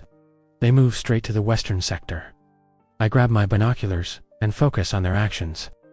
2 of them kneel near the drag marks I found earlier, examining the mud. One gestures sharply, pointing uphill. Another shakes his head. The one with the case opens it. Inside is something that looks like a portable emitter. Cylindrical, with fins along its length and a series of blinking indicators along one side. They position it just inside the fence line, angled toward the forest. Then they activate it. I feel it immediately. A pressure wave ripples through the air, subtle but unmistakable. The rain falters for a split second, droplets hanging unnaturally before continuing their descent. The forest reacts as one branches shudder, leaves tremble, birds scatter in a sudden explosion of sound.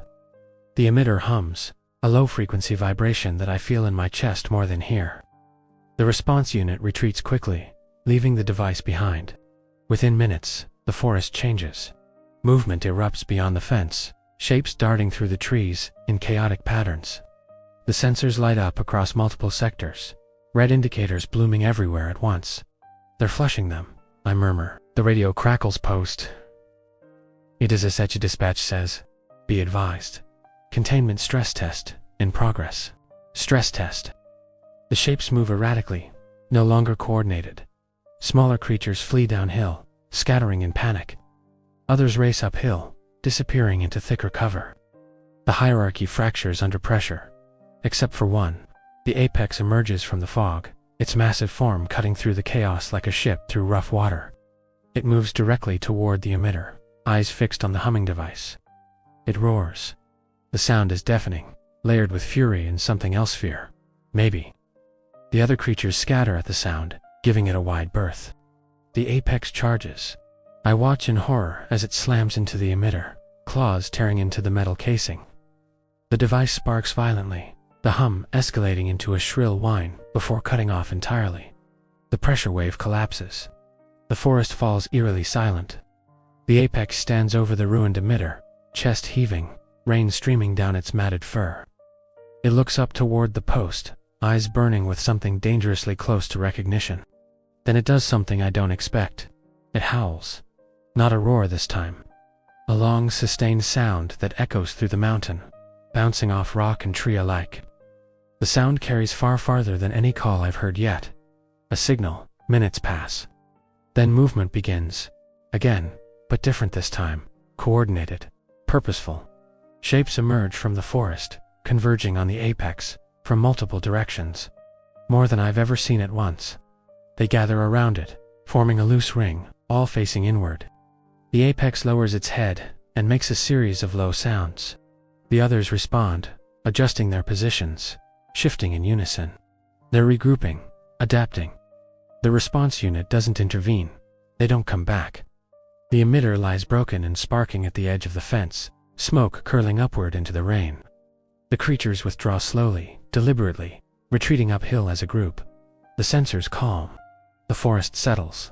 I'm shaking by the time it's over. Dispatch, I say hoarsely. Stress test failed. Apex neutralized the device. There's a long pause. Yes, dispatch says finally. That outcome was anticipated. Anticipated. So why do it? I demand. Why provoke them? Another pause. To measure response time, the voice replies. An adaptation rate. I stare at the radio in disbelief. You're experimenting on them, I say. On the system, dispatch corrects. The line goes quiet. The rest of the day passes in uneasy calm. The rain tapers off in the late afternoon, leaving the forest dripping and muted. No further movement registers. No alerts sound. It's too quiet. As night falls, I activate the floodlights and take my position, exhaustion weighing heavily on me. The image of the apex destroying the emitter plays on a loop in my mind. Not just the strength, but the intent. It understood what the device was doing. It understood why it was there. At 20 to 19, the radio crackles unexpectedly. It is a Sechi. The voice is clearer now. Stronger, less distorted. It isn't just copying my tone anymore. It sounds confident. I don't respond. Status. Update. The words come slowly, carefully, as if being selected from a limited vocabulary. I feel my heart pounding in my ears. Dispatch, I say quietly. Unauthorized transmission repeating. There's no response. The voice comes again, closer this time. Breach. Conditions. I cut the radio instantly, heart racing. The forest beyond the fence is alive with shadow, shapes shifting just out of sight. I can't see them clearly, but I know they're there, watching, listening, learning. I sit there until dawn. Lights on full, weapon within reach. Every sense stretched to its limit. When morning finally comes, pale and uncertain, I feel no relief, only dread, because the stress test didn't show them our weakness. It showed them our intent. And now they know we're afraid enough to provoke them, which means they'll stop waiting and start choosing when to break the line. The 9th day begins with absence. Not the absence of noise or movement. Those have become familiar, almost expected, but the absence of confirmation. When I wake, the first thing I do is reach for the radio, thumb hovering over the transmit button out of habit. I stop myself. There's no point. The channel has been unreliable for nearly 24 hours now. Dispatch responds only intermittently, and when they do, the timing feels wrong, delayed. As if my words have to travel farther than they should. As if they're being routed through something that isn't meant to carry them. I sit on the edge of the bed, boots on the floor, hands resting on my knees, and listen. The generators hum. The wind moves through the trees. Something else breathes. It's faint, almost lost beneath the ambient noise. But once I notice it, I can't unhear it. A slow, rhythmic exhale that doesn't belong to the forest. It comes from outside the post, somewhere below the western ridge, deep enough that it vibrates rather than carries. I don't check the monitors right away. That's new. I give myself 10 full seconds to breathe, to steady the tightness in my chest, to remind myself that I'm trained for this. I've guarded riot zones, collapsed infrastructure, chemical sites, after industrial accidents. I've stood watch in places where people screamed in the dark and tried to convince me they were authorized to pass. This is different. This doesn't want to convince me of anything. It wants to replace certainty. I stand and move into the control room, bringing the monitors online one by one. Green indicators bloom across the board, but I don't feel reassured. I zoom into the western and northern feeds immediately. Nothing, no shapes, no movement, just trees, slick with moisture, leaves sagging under their own weight. The forest looks exhausted, like it's just finished exerting itself and is settling back into place. I scrub back through the overnight footage. At 2:11, a response unit arrives. Not at my post. At a different perimeter access point, several kilometers north, just at the edge of the camera's extended range. I hadn't noticed it before, because I wasn't looking for it. Their headlights cut briefly through the trees, then vanish as they pass beyond the field of view. I check the log timestamps. No corresponding dispatch note. No radio chatter. That's not protocol. I fast forward. At 2:26, the northern cameras begin to flicker. Not static compression artifacts. The image distorts slightly, edges blurring, contrast flattening. It lasts less than a minute. When the feed stabilizes, the response unit is gone. No vehicles leaving. No movement back toward the access point. They simply disappear from the cameras. My throat tightens. I replay it again, slower. At the moment of distortion, something moves in the background. Not clearly visible. Just a shift in the tree line. A ripple through branches that shouldn't move in unison. Something large. Something fast. I pause the frame and zoom in as far as the system allows. There's a shape there. Only part of it is visible, an arc of muscle, slick and dark, rising above the undergrowth before vanishing again. It's bigger than the apex, broader, heavier. The outline doesn't resolve fully, but I get the impression of overlapping structures, as if multiple bodies were folded into one. I lean back slowly, heart pounding. This isn't just adaptation anymore. This is escalation beyond the model. I log the incident with shaking hands, tagging it as suspected unit loss, northern sector. My finger hovers over the send icon longer than it should. Then I transmit. The system confirms receipt. No reply. I step outside for the morning patrol, under a sky that feels too wide, too empty. The air is colder today, sharp enough to sting my lungs. The forest smells different, again stronger, more acrid, the chemical undertone now unmistakable. I reach the northern sector cautiously, scanning the ground with every step. The fence is intact. That's the first thing I notice. No bent posts. No torn mesh. No scorch marks or repairs. But the ground inside the perimeter tells a different story. The soil is churned up violently, as if something struggled there. Deep furrows crisscross the dirt, some clawed, some gouged, some pressed flat under immense weight. There are splashes of dark residue that might be blood, but not the right color. Too thick, too glossy. I follow the disturbance to the access gate. The lock is broken. Not forced open, melted. The metal has warped and twisted inward, edges rounded and fused as if exposed to extreme heat or pressure. The gate hangs open slightly, just enough to let something large pass through. Something was inside the perimeter. I photograph everything, hands trembling despite myself. This is the first confirmed loss. And whatever did this didn't bother hiding its method. Back inside the post, I try the radio again. Dispatch, I say. Northern response unit, unaccounted for. Gate compromised from inside perimeter. Request immediate clarification. Static, then a voice. Copy. It isn't dispatch. The tone is wrong. Too uneven, too layered. Unit responded. I freeze. That's not dispatch, I say aloud, even though I know better than to engage. The radio crackles contained. My chest tightens painfully. I power the radio down again, ripping the battery free this time, and setting it on the desk, like it might bite me. They're not just mimicking voices anymore. They're replaying outcomes. I spend the next few hours in a heightened state of readiness, weapon close at hand, eyes darting constantly between monitors and windows. The forest remains unnaturally still. No movement registers on the sensors. No alert sound. It's as if the perimeter is being deliberately ignored. That's when I realize something. The creatures aren't interested in the fence right now. They're interested in us.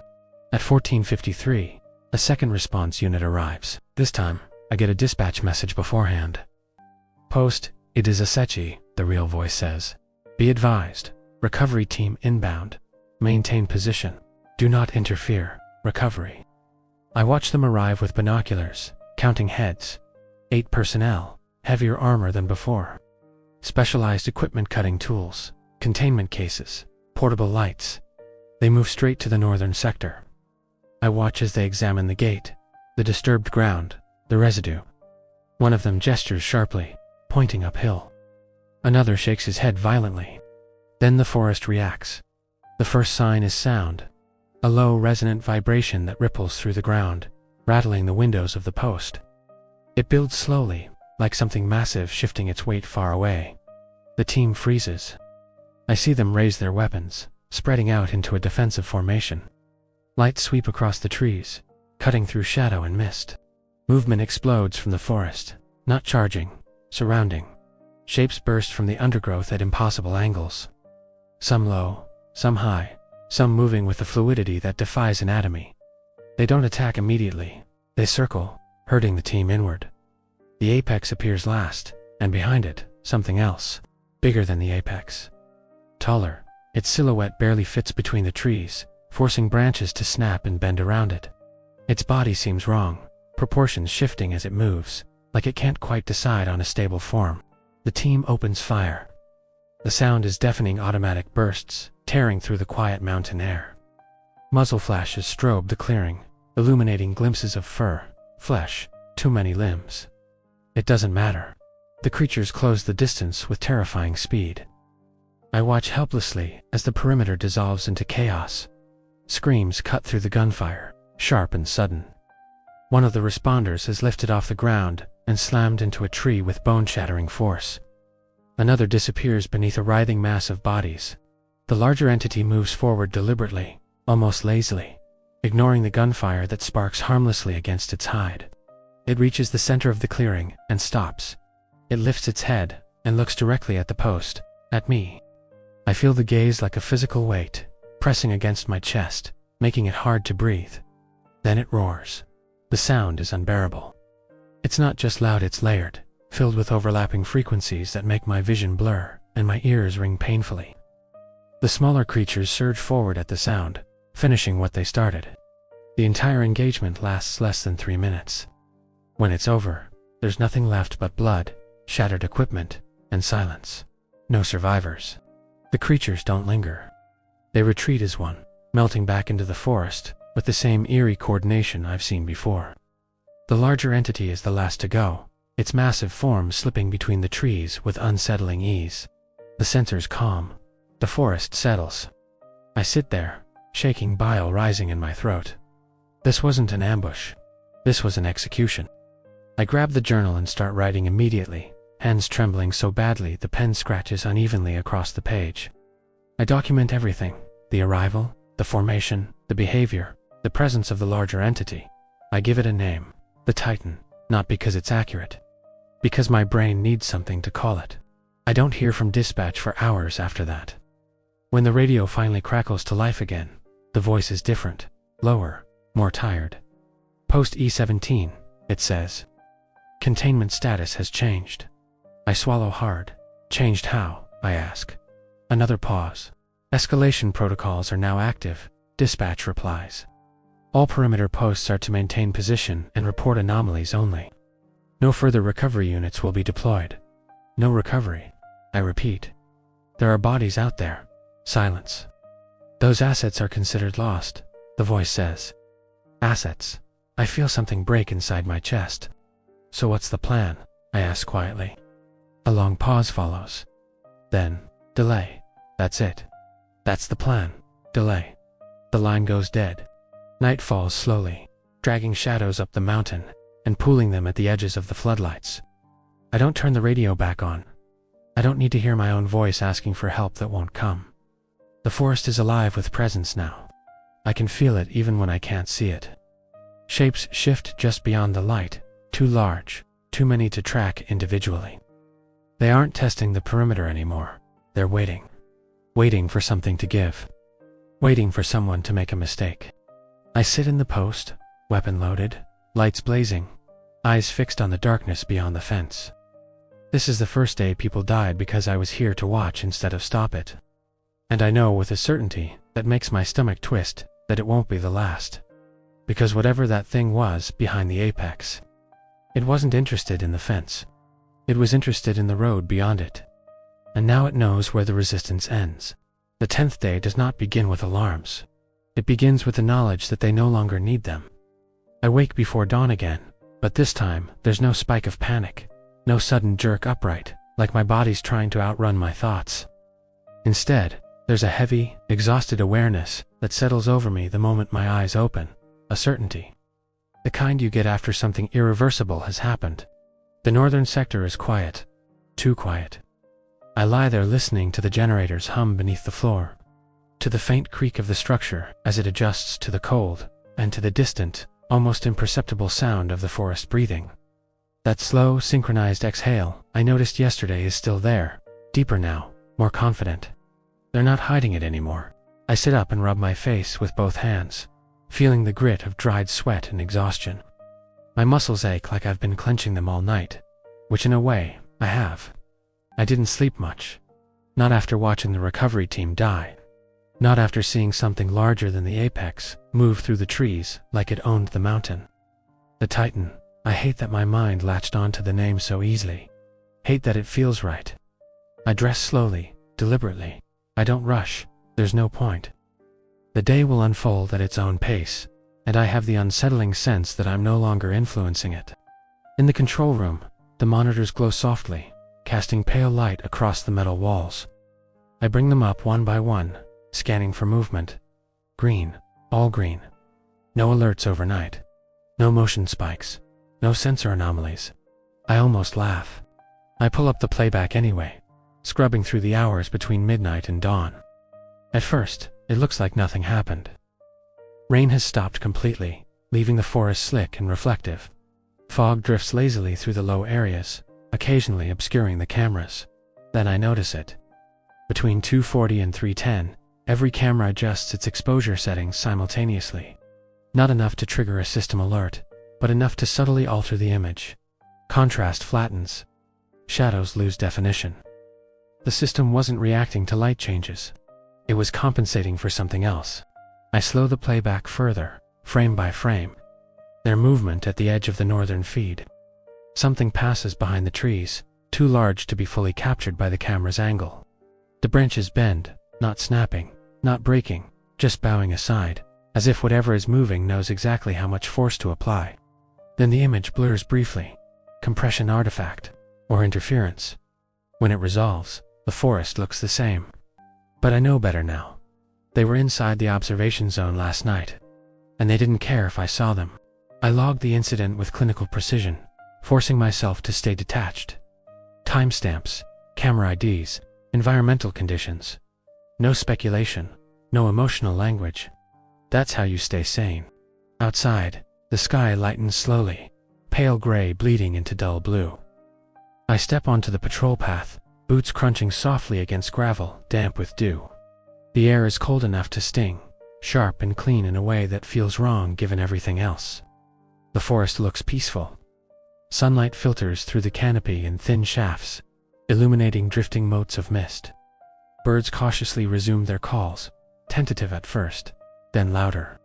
The perimeter fence gleams softly, repaired sections catching the light. If I didn't know better, I might believe the danger passed. I walk the northern sector first. The access gate, where the recovery team died, is still open. No one came to close it. No one came to clean up. Blood has soaked into the soil, darkening it permanently. Bits of gear lie scattered where they fell, spent casings, a shattered visor, a twisted piece of armor. No bodies, that's new. My stomach twists. I crouch and examine the ground closely. There are drag marks leading uphill, deeper into the forest. Multiple trails, overlapping, converging into a single path. They took everything.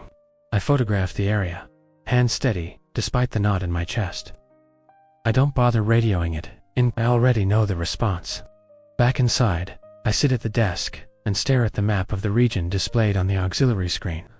The perimeter line snakes across the mountainside, dotted with other posts C-16 to the west, E-18 to the east, and several more further along the ridge.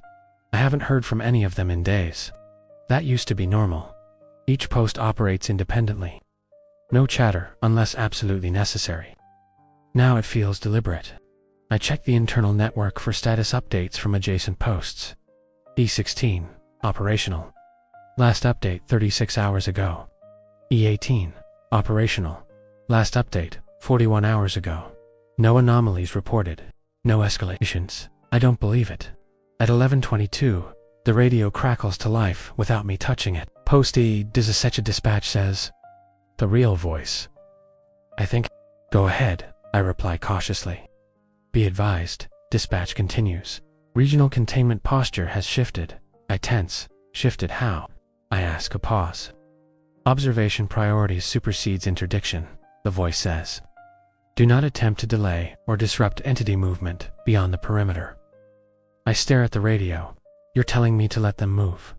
I say slowly. You are to report, dispatch replies. Nothing more. That's not containment, I snap. That's surrender.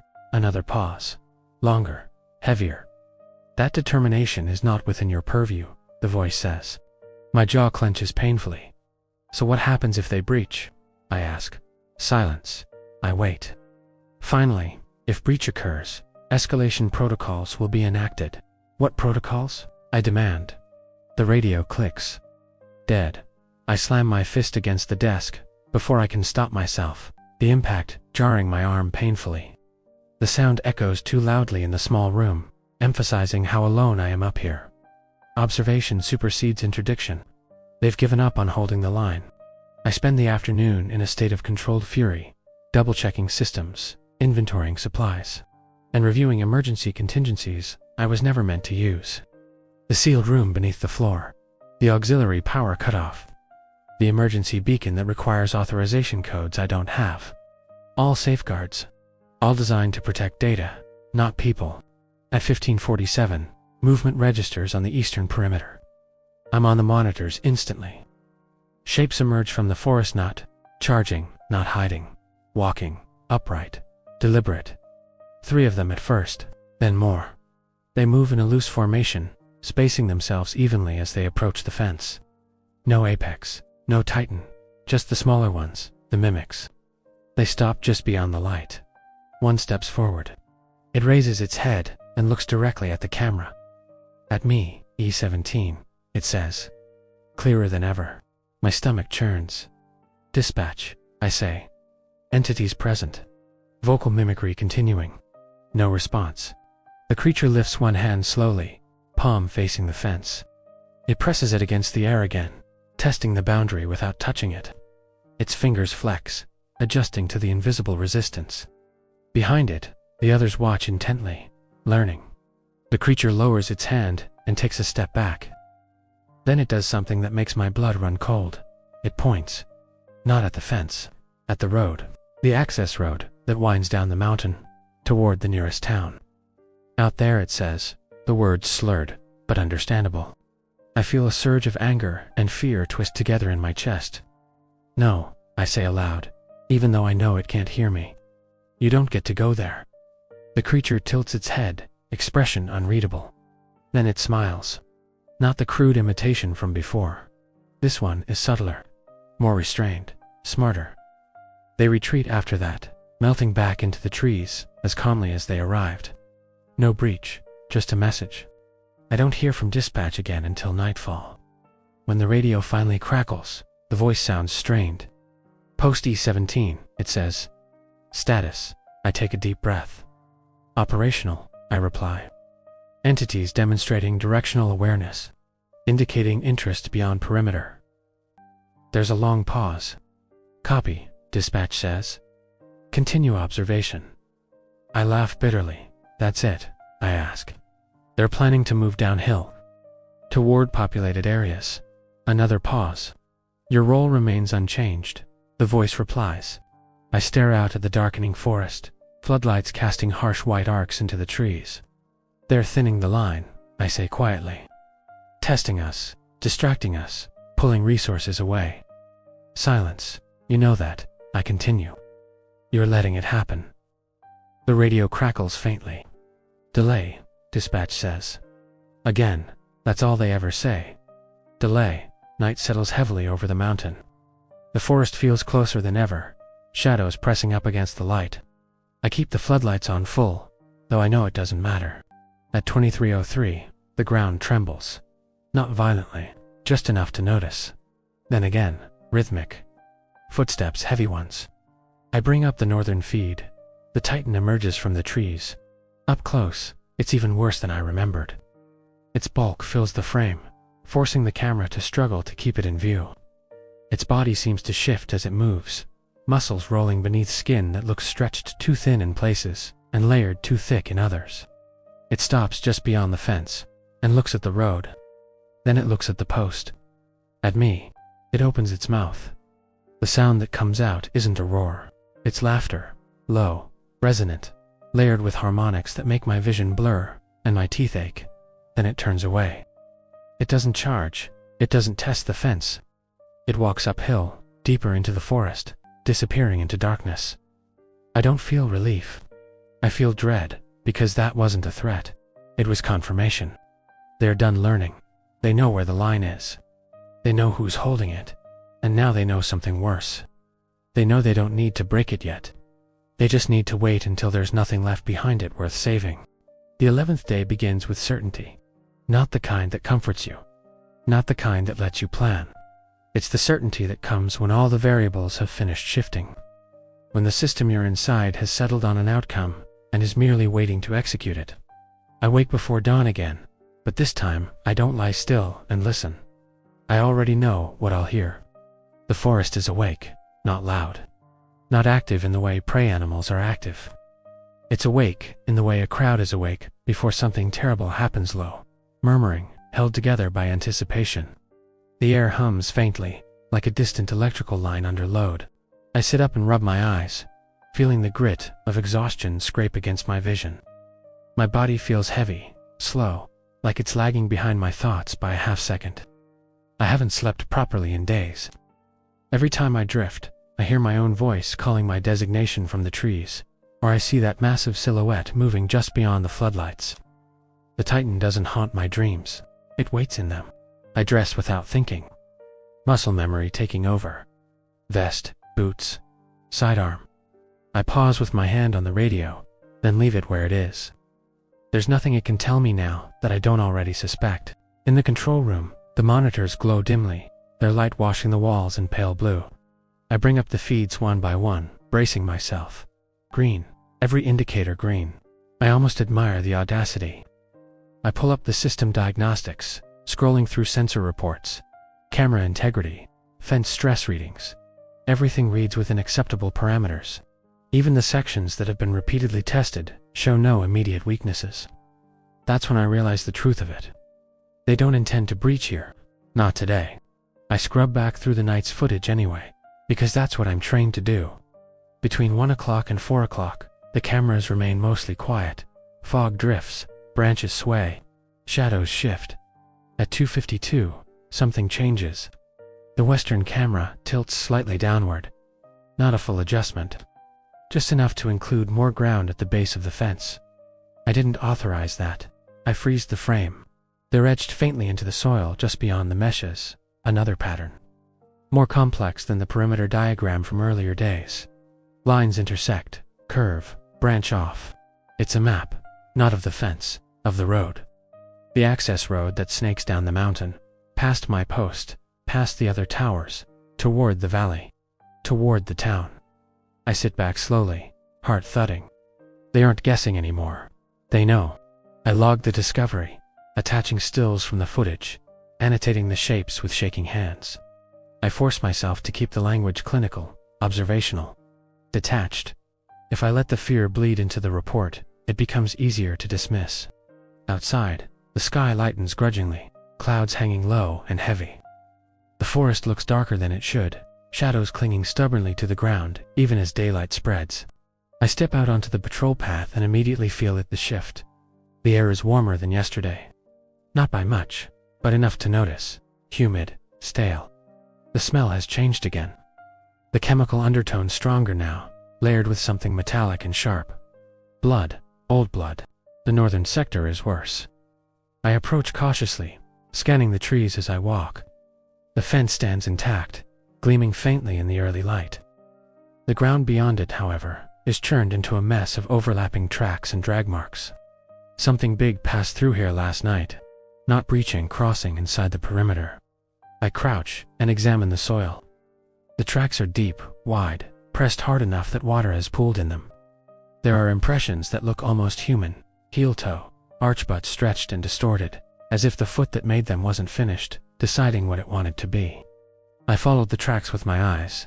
They lead downhill, toward the road. I stand slowly, a cold weight settling in my stomach.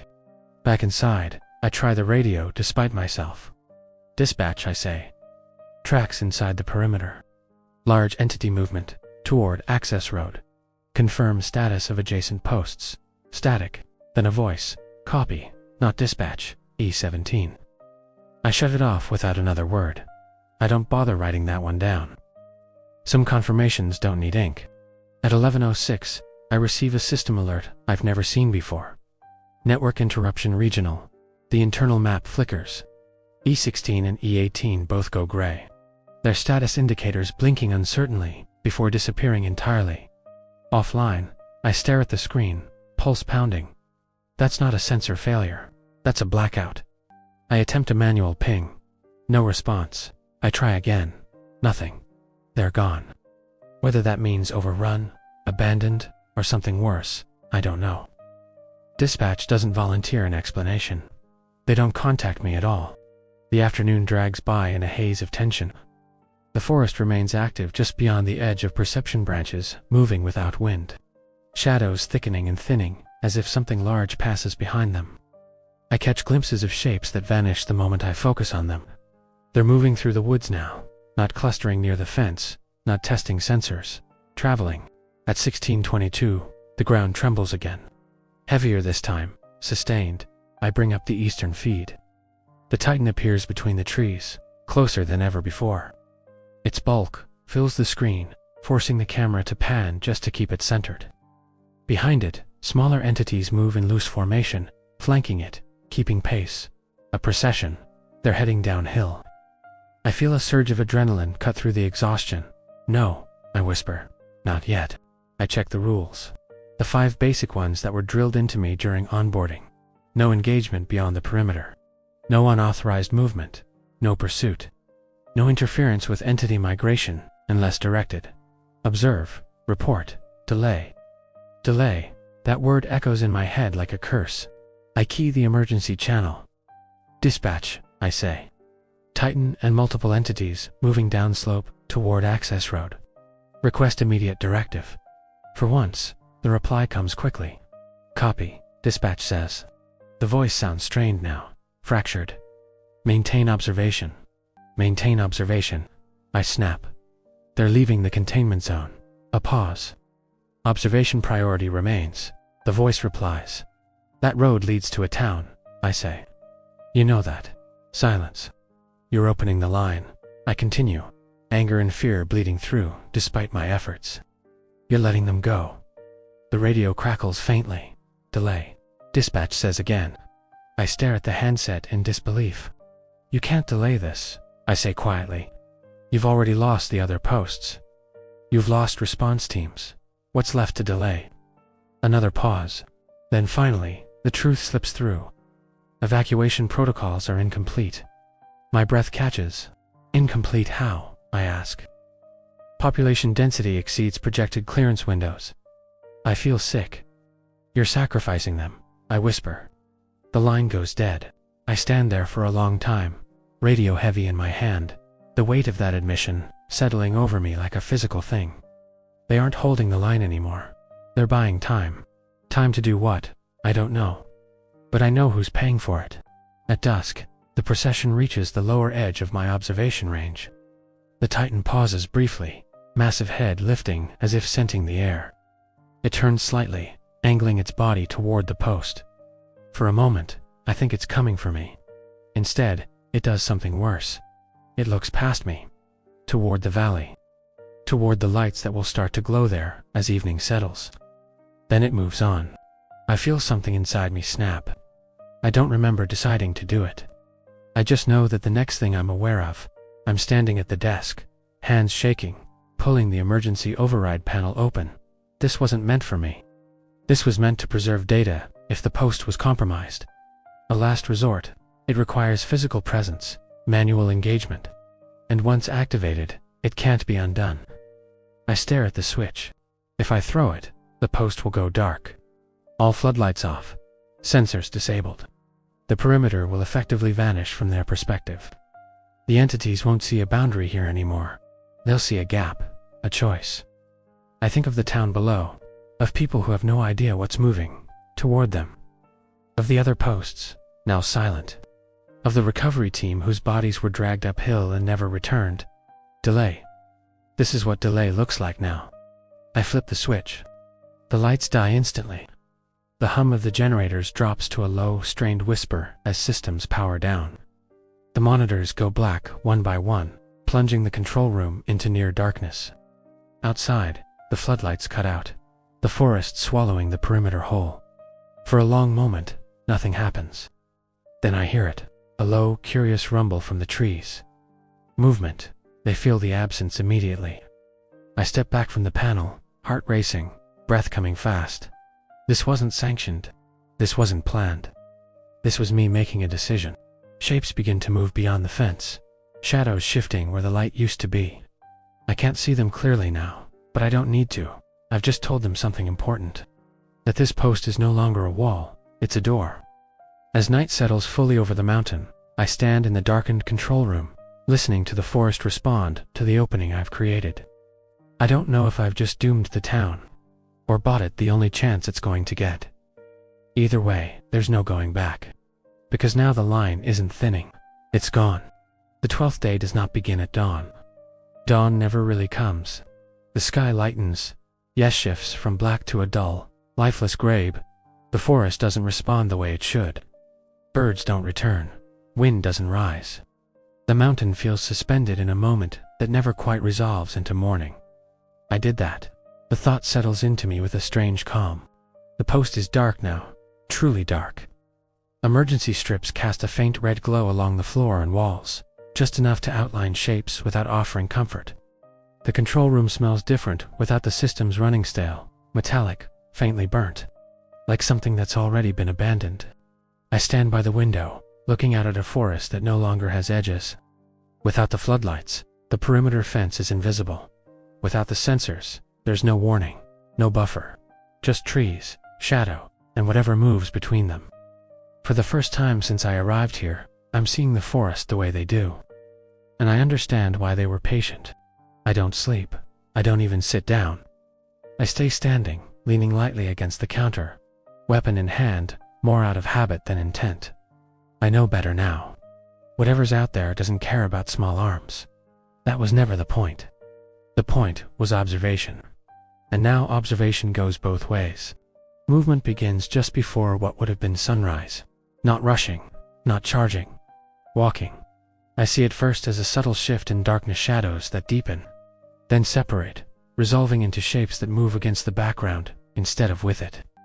Without the lights, they blend seamlessly with the forest. Their outlines only visible when they pass behind lighter patches of mist. They're inside the perimeter, not breaching, occupying. One shape passes close enough to the post that I can hear it breathing, wet, rhythmic. Too slow to be human. Too deliberate to be animal. It doesn't look up at the tower. It doesn't sniff the air. It knows exactly where it is. I force myself to stay still. Rules still matter, even if no one is enforcing them anymore. Hours pass like that. The forest fills with presence, dozens of entities moving through what used to be a controlled zone, flowing uphill and downhill in steady streams. They don't cluster. They don't linger. They travel. I realized then that what I thought was an opening wasn't. It was permission. By midday, the sky darkens again. Clouds roll in, low and thick, pressing down on the mountain until the air feels heavy enough to drink. The forest grows darker still, shadow stacking on shadow until depth perception becomes meaningless. That's when the Titan returns. I feel it before I see it. The ground vibrates faintly, a deep resonance that travels up through the metal frame of the post and into my bones. The vibration grows stronger with each step, slow and measured, like something massive taking its time. The trees part. The Titan emerges into the clearing where the fence used to matter. Up close, closer than ever before, is wrong in ways that don't translate cleanly into fear. Its bulk shouldn't be able to move as smoothly as it does. Muscle slides beneath skin that looks layered, folded, reinforced. Parts of it seem almost modular, as if pieces were added over time. Its head lifts. It looks at the tower. At me. I don't move. I don't breathe. The Titan steps closer, stopping directly beneath the post. From here, I can see details I wish I couldn't. Scars that aren't scars so much as seams. Patches of fur fused into bare flesh. Eyes that don't reflect light because they don't need to. It tilts its head slightly, studying the structure. Then it speaks, not aloud. Inside, the sound doesn't enter through my ears.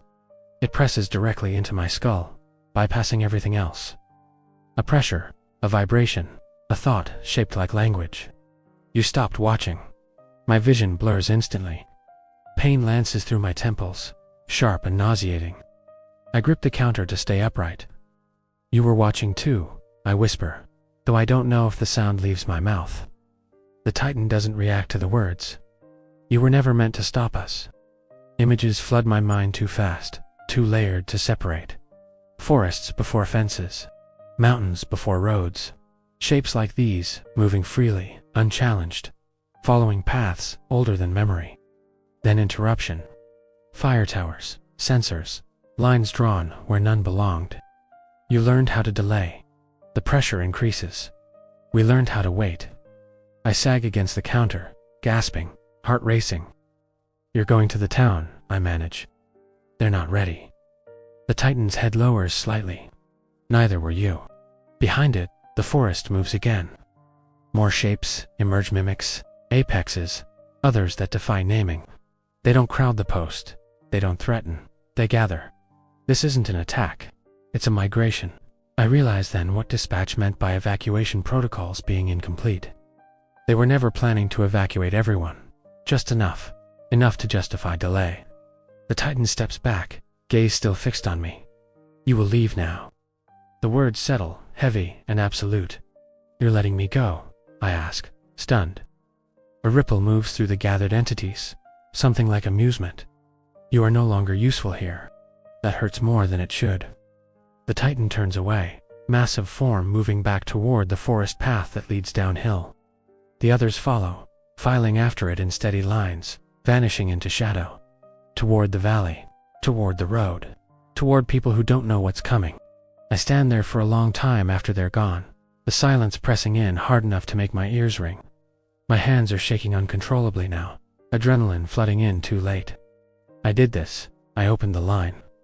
But I also know something now that I didn't before. They don't destroy indiscriminately. They choose, and they chose not to kill me. That means something. I grab what I can carry: journal, flashlight, sidearm, emergency rations. I don't bother restoring power. There's no point. The post is finished. As I descend the stairs for the first time, without the illusion of safety, the forest feels impossibly close. Shadows lean in, sounds shift around me, but nothing touches me. Nothing follows. When I reach the bottom, I pause and look back up at the tower, old, creaky, silhouetted against a sky that still refuses to become day. This place was never meant to hold them. It was meant to mark them, and now the mark is gone. I turn toward the road and start walking downhill, boots sinking into wet earth, heart pounding with every step. I don't know how far ahead they are. I don't know if I can warn anyone in time. All I know is this: whatever is coming out of the forest is no longer contained, and I am the only person left who understands what they do before they arrive. If I'm lucky, I'll reach town before nightfall. If I'm not, then this journal will have to be enough, because the walking dark has begun its descent. I don't look back after I leave the tower. Not because I'm afraid of what I'll see, but because I already know. The moment I step off the last stair and onto the forest floor, the air changes. It's warmer here, thicker, charged with the same wrongness that's been building for days. Only now there's no buffer between me and it. No fence, no lights, no pretense. The forest has accepted me as something that belongs inside it. That realization follows me as I start down the access road, boots crunching softly over gravel, damp with mist. The road curves gently downhill, vanishing into trees that crowd close on either side. In daylight, it would be an easy walk, peaceful, even. Now it feels like a throat. I keep my pace steady. Not running, not hesitating. Every instinct tells me speed would mark me as prey, and stopping would invite attention. The Titan's words echo faintly in my head, not as sound but as pressure. "You will leave now." It wasn't a mercy. It was a dismissal. The forest watches me go. I can feel it in the way branches shift just a little too deliberately, the way shadows seem to lean toward the road and then pull back. Shapes move parallel to me, always just out of sight. I don't see them clearly, but I know they're there. Escorts, or guards, or witnesses. I don't reach for my weapon. I know better than to pretend it would help. Whatever power governs this place has already decided I'm not a threat. That doesn't mean I'm safe. The road descends steadily, winding between slopes thick with trees and undergrowth. Every few hundred meters, I pass one of the old warning signs' faded metal placards, warning of fire danger, restricted access, environmental hazards. They feel obscene now, like lies left behind by people who never understood what they were really fencing off. I keep walking. Time stretches strangely here. My watch still works, but the minutes feel elastic, slipping and stretching in ways that make it hard to judge how long I've been moving. The sky above the canopy remains locked in that same dull gray, refusing to brighten or darken fully. No day, no night, just transition. After what feels like hours, I hear it. Voices. Human voices. I stop dead, heart slamming into my ribs. They're distant, muffled by trees and terrain, but unmistakable. Laughter, casual conversation. The sound of people who don't know they should be afraid. Relief hits me so hard my knees nearly buckle. They're closer than I thought. I force myself to move again, following the sound downhill. As I round a bend in the road, I see headlights through the trees, a parked vehicle, then another. A small turnout where the road widens slightly. There are people there, 4 of them. 2 men, 2 women, standing near a pair of SUVs. They're dressed for hiking, bright jackets, packs slung casually over their shoulders. One of them is holding a phone up, angling it toward the trees. "Hey," I call out, my voice hoarse from disuse. They turn, startled. "Oh hey," one of the men says, lowering the phone. "You scared the hell out of us." I stumble closer, relief and panic tangling in my chest. "You need to leave," I say immediately. "Right now. You can't stay here." They exchange glances. "What?" one of the women asks, frowning. "Why? There's something in the forest," I say. "You're not safe." They laugh, not cruelly, not dismissively. Just reflexively, the way people do when something doesn't fit into their understanding of the world. "Is this about bears?" the other man asks. "We've got spray."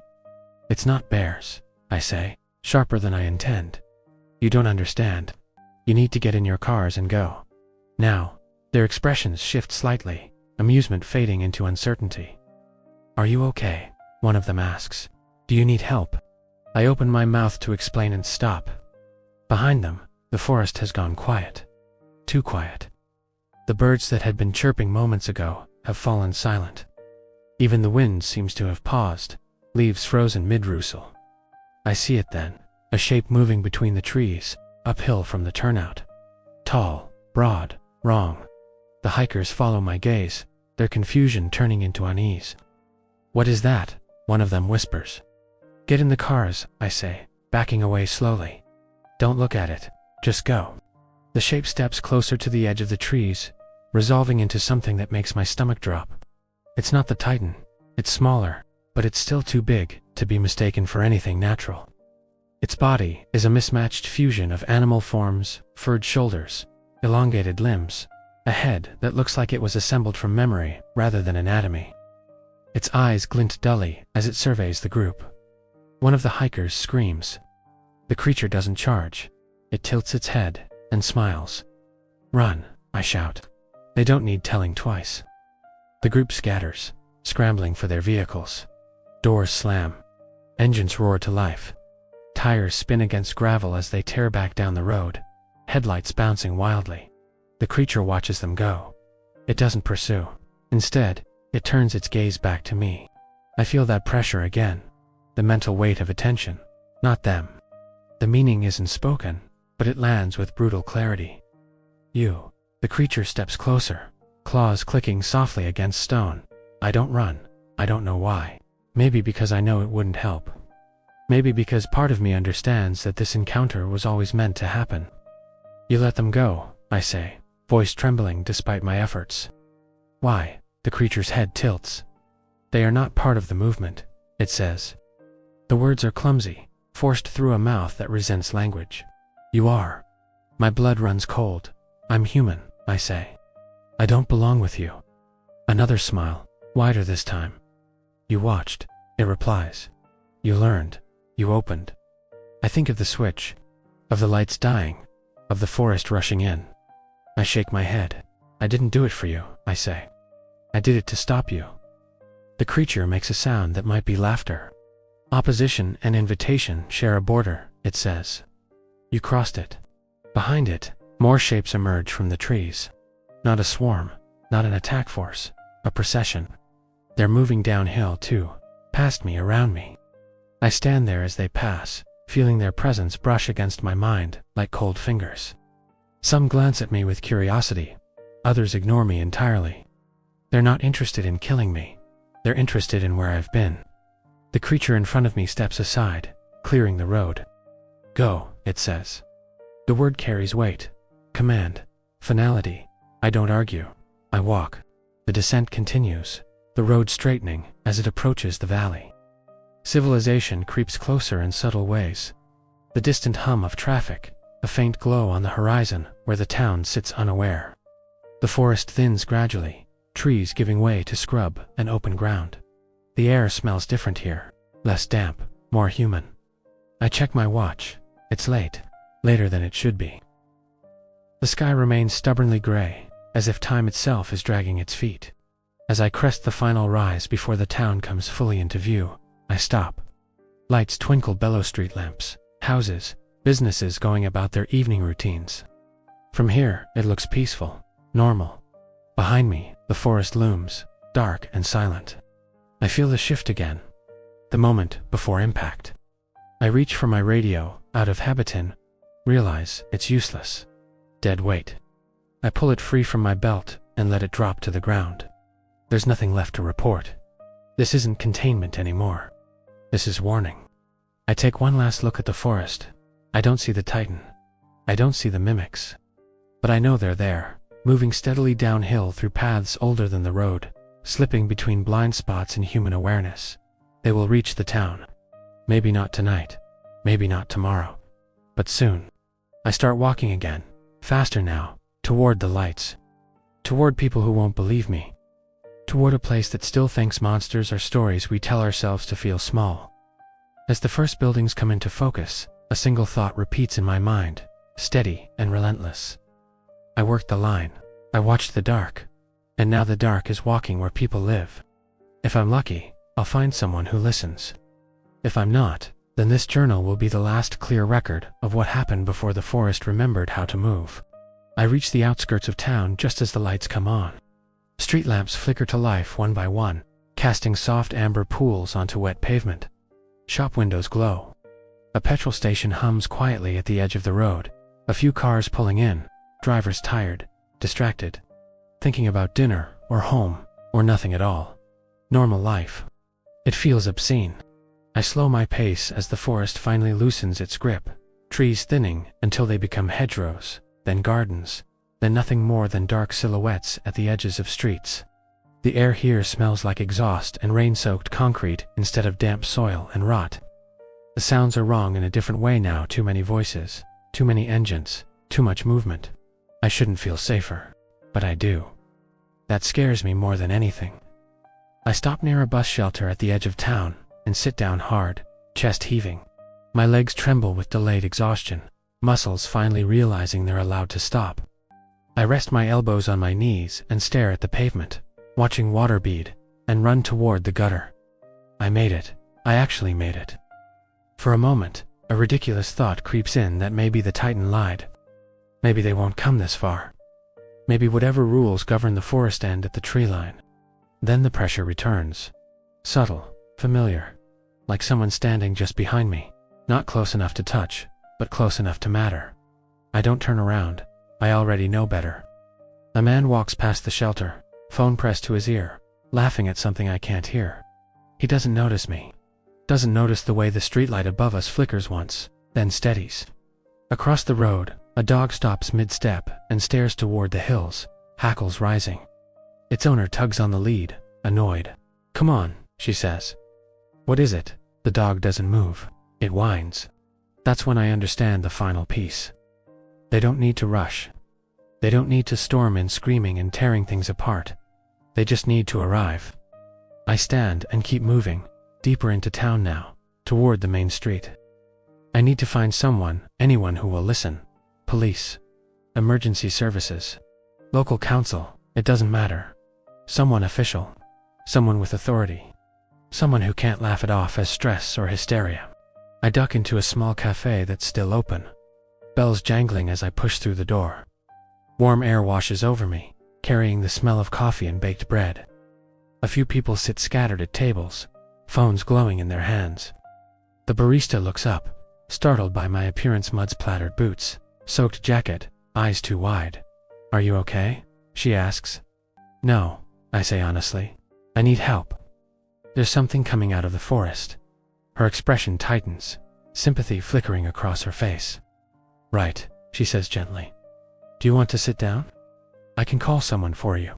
"Yes," I say. "But not like that. I need you to call the police. Tell them." A low vibration hums through the floor, barely noticeable.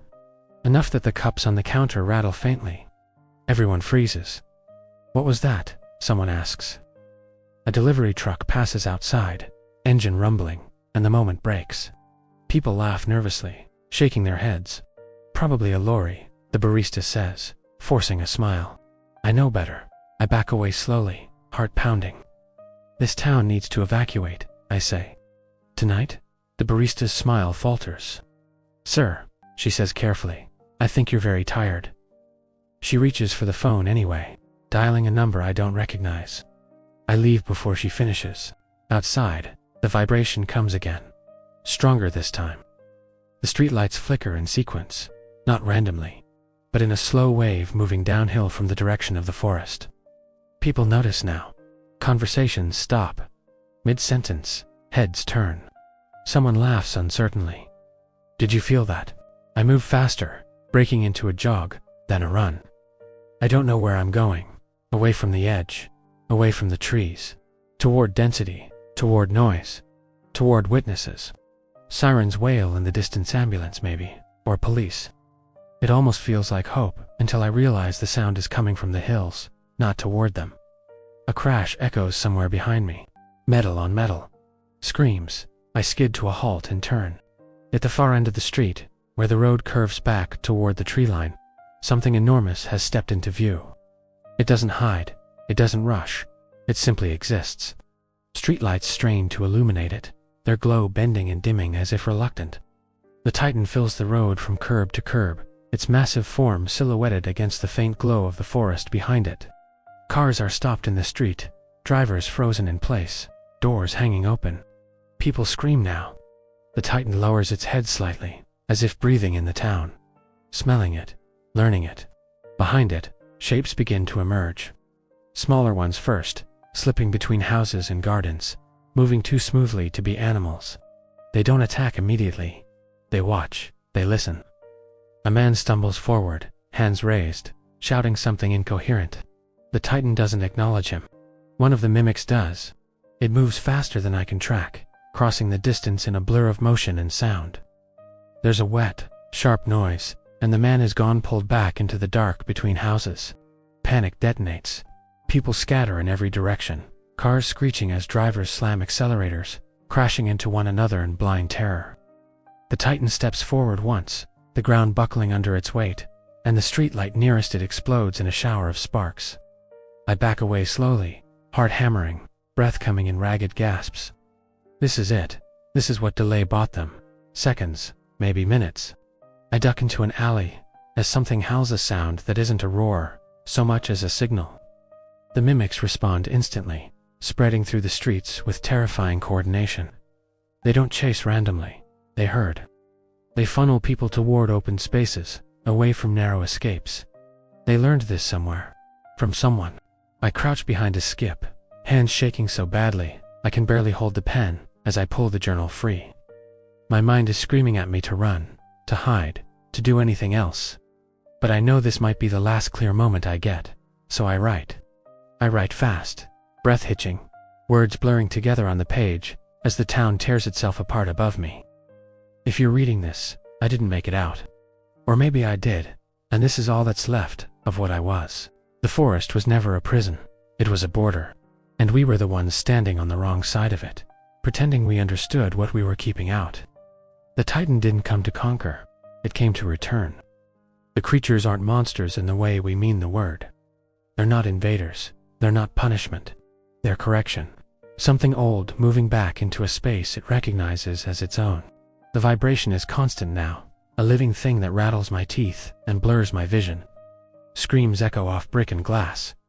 Somewhere close by, something crashes through a wall. I don't know how long I have. I don't know if anyone can stop this. All I know is that the line didn't fail. It was removed. And once something remembers how to walk through your world, it doesn't forget. If you find this journal, don't go looking for the towers. Don't go into the forest. And if you hear something outside your town that sounds like breathing, run. Because the dark isn't watching anymore. It's arrived.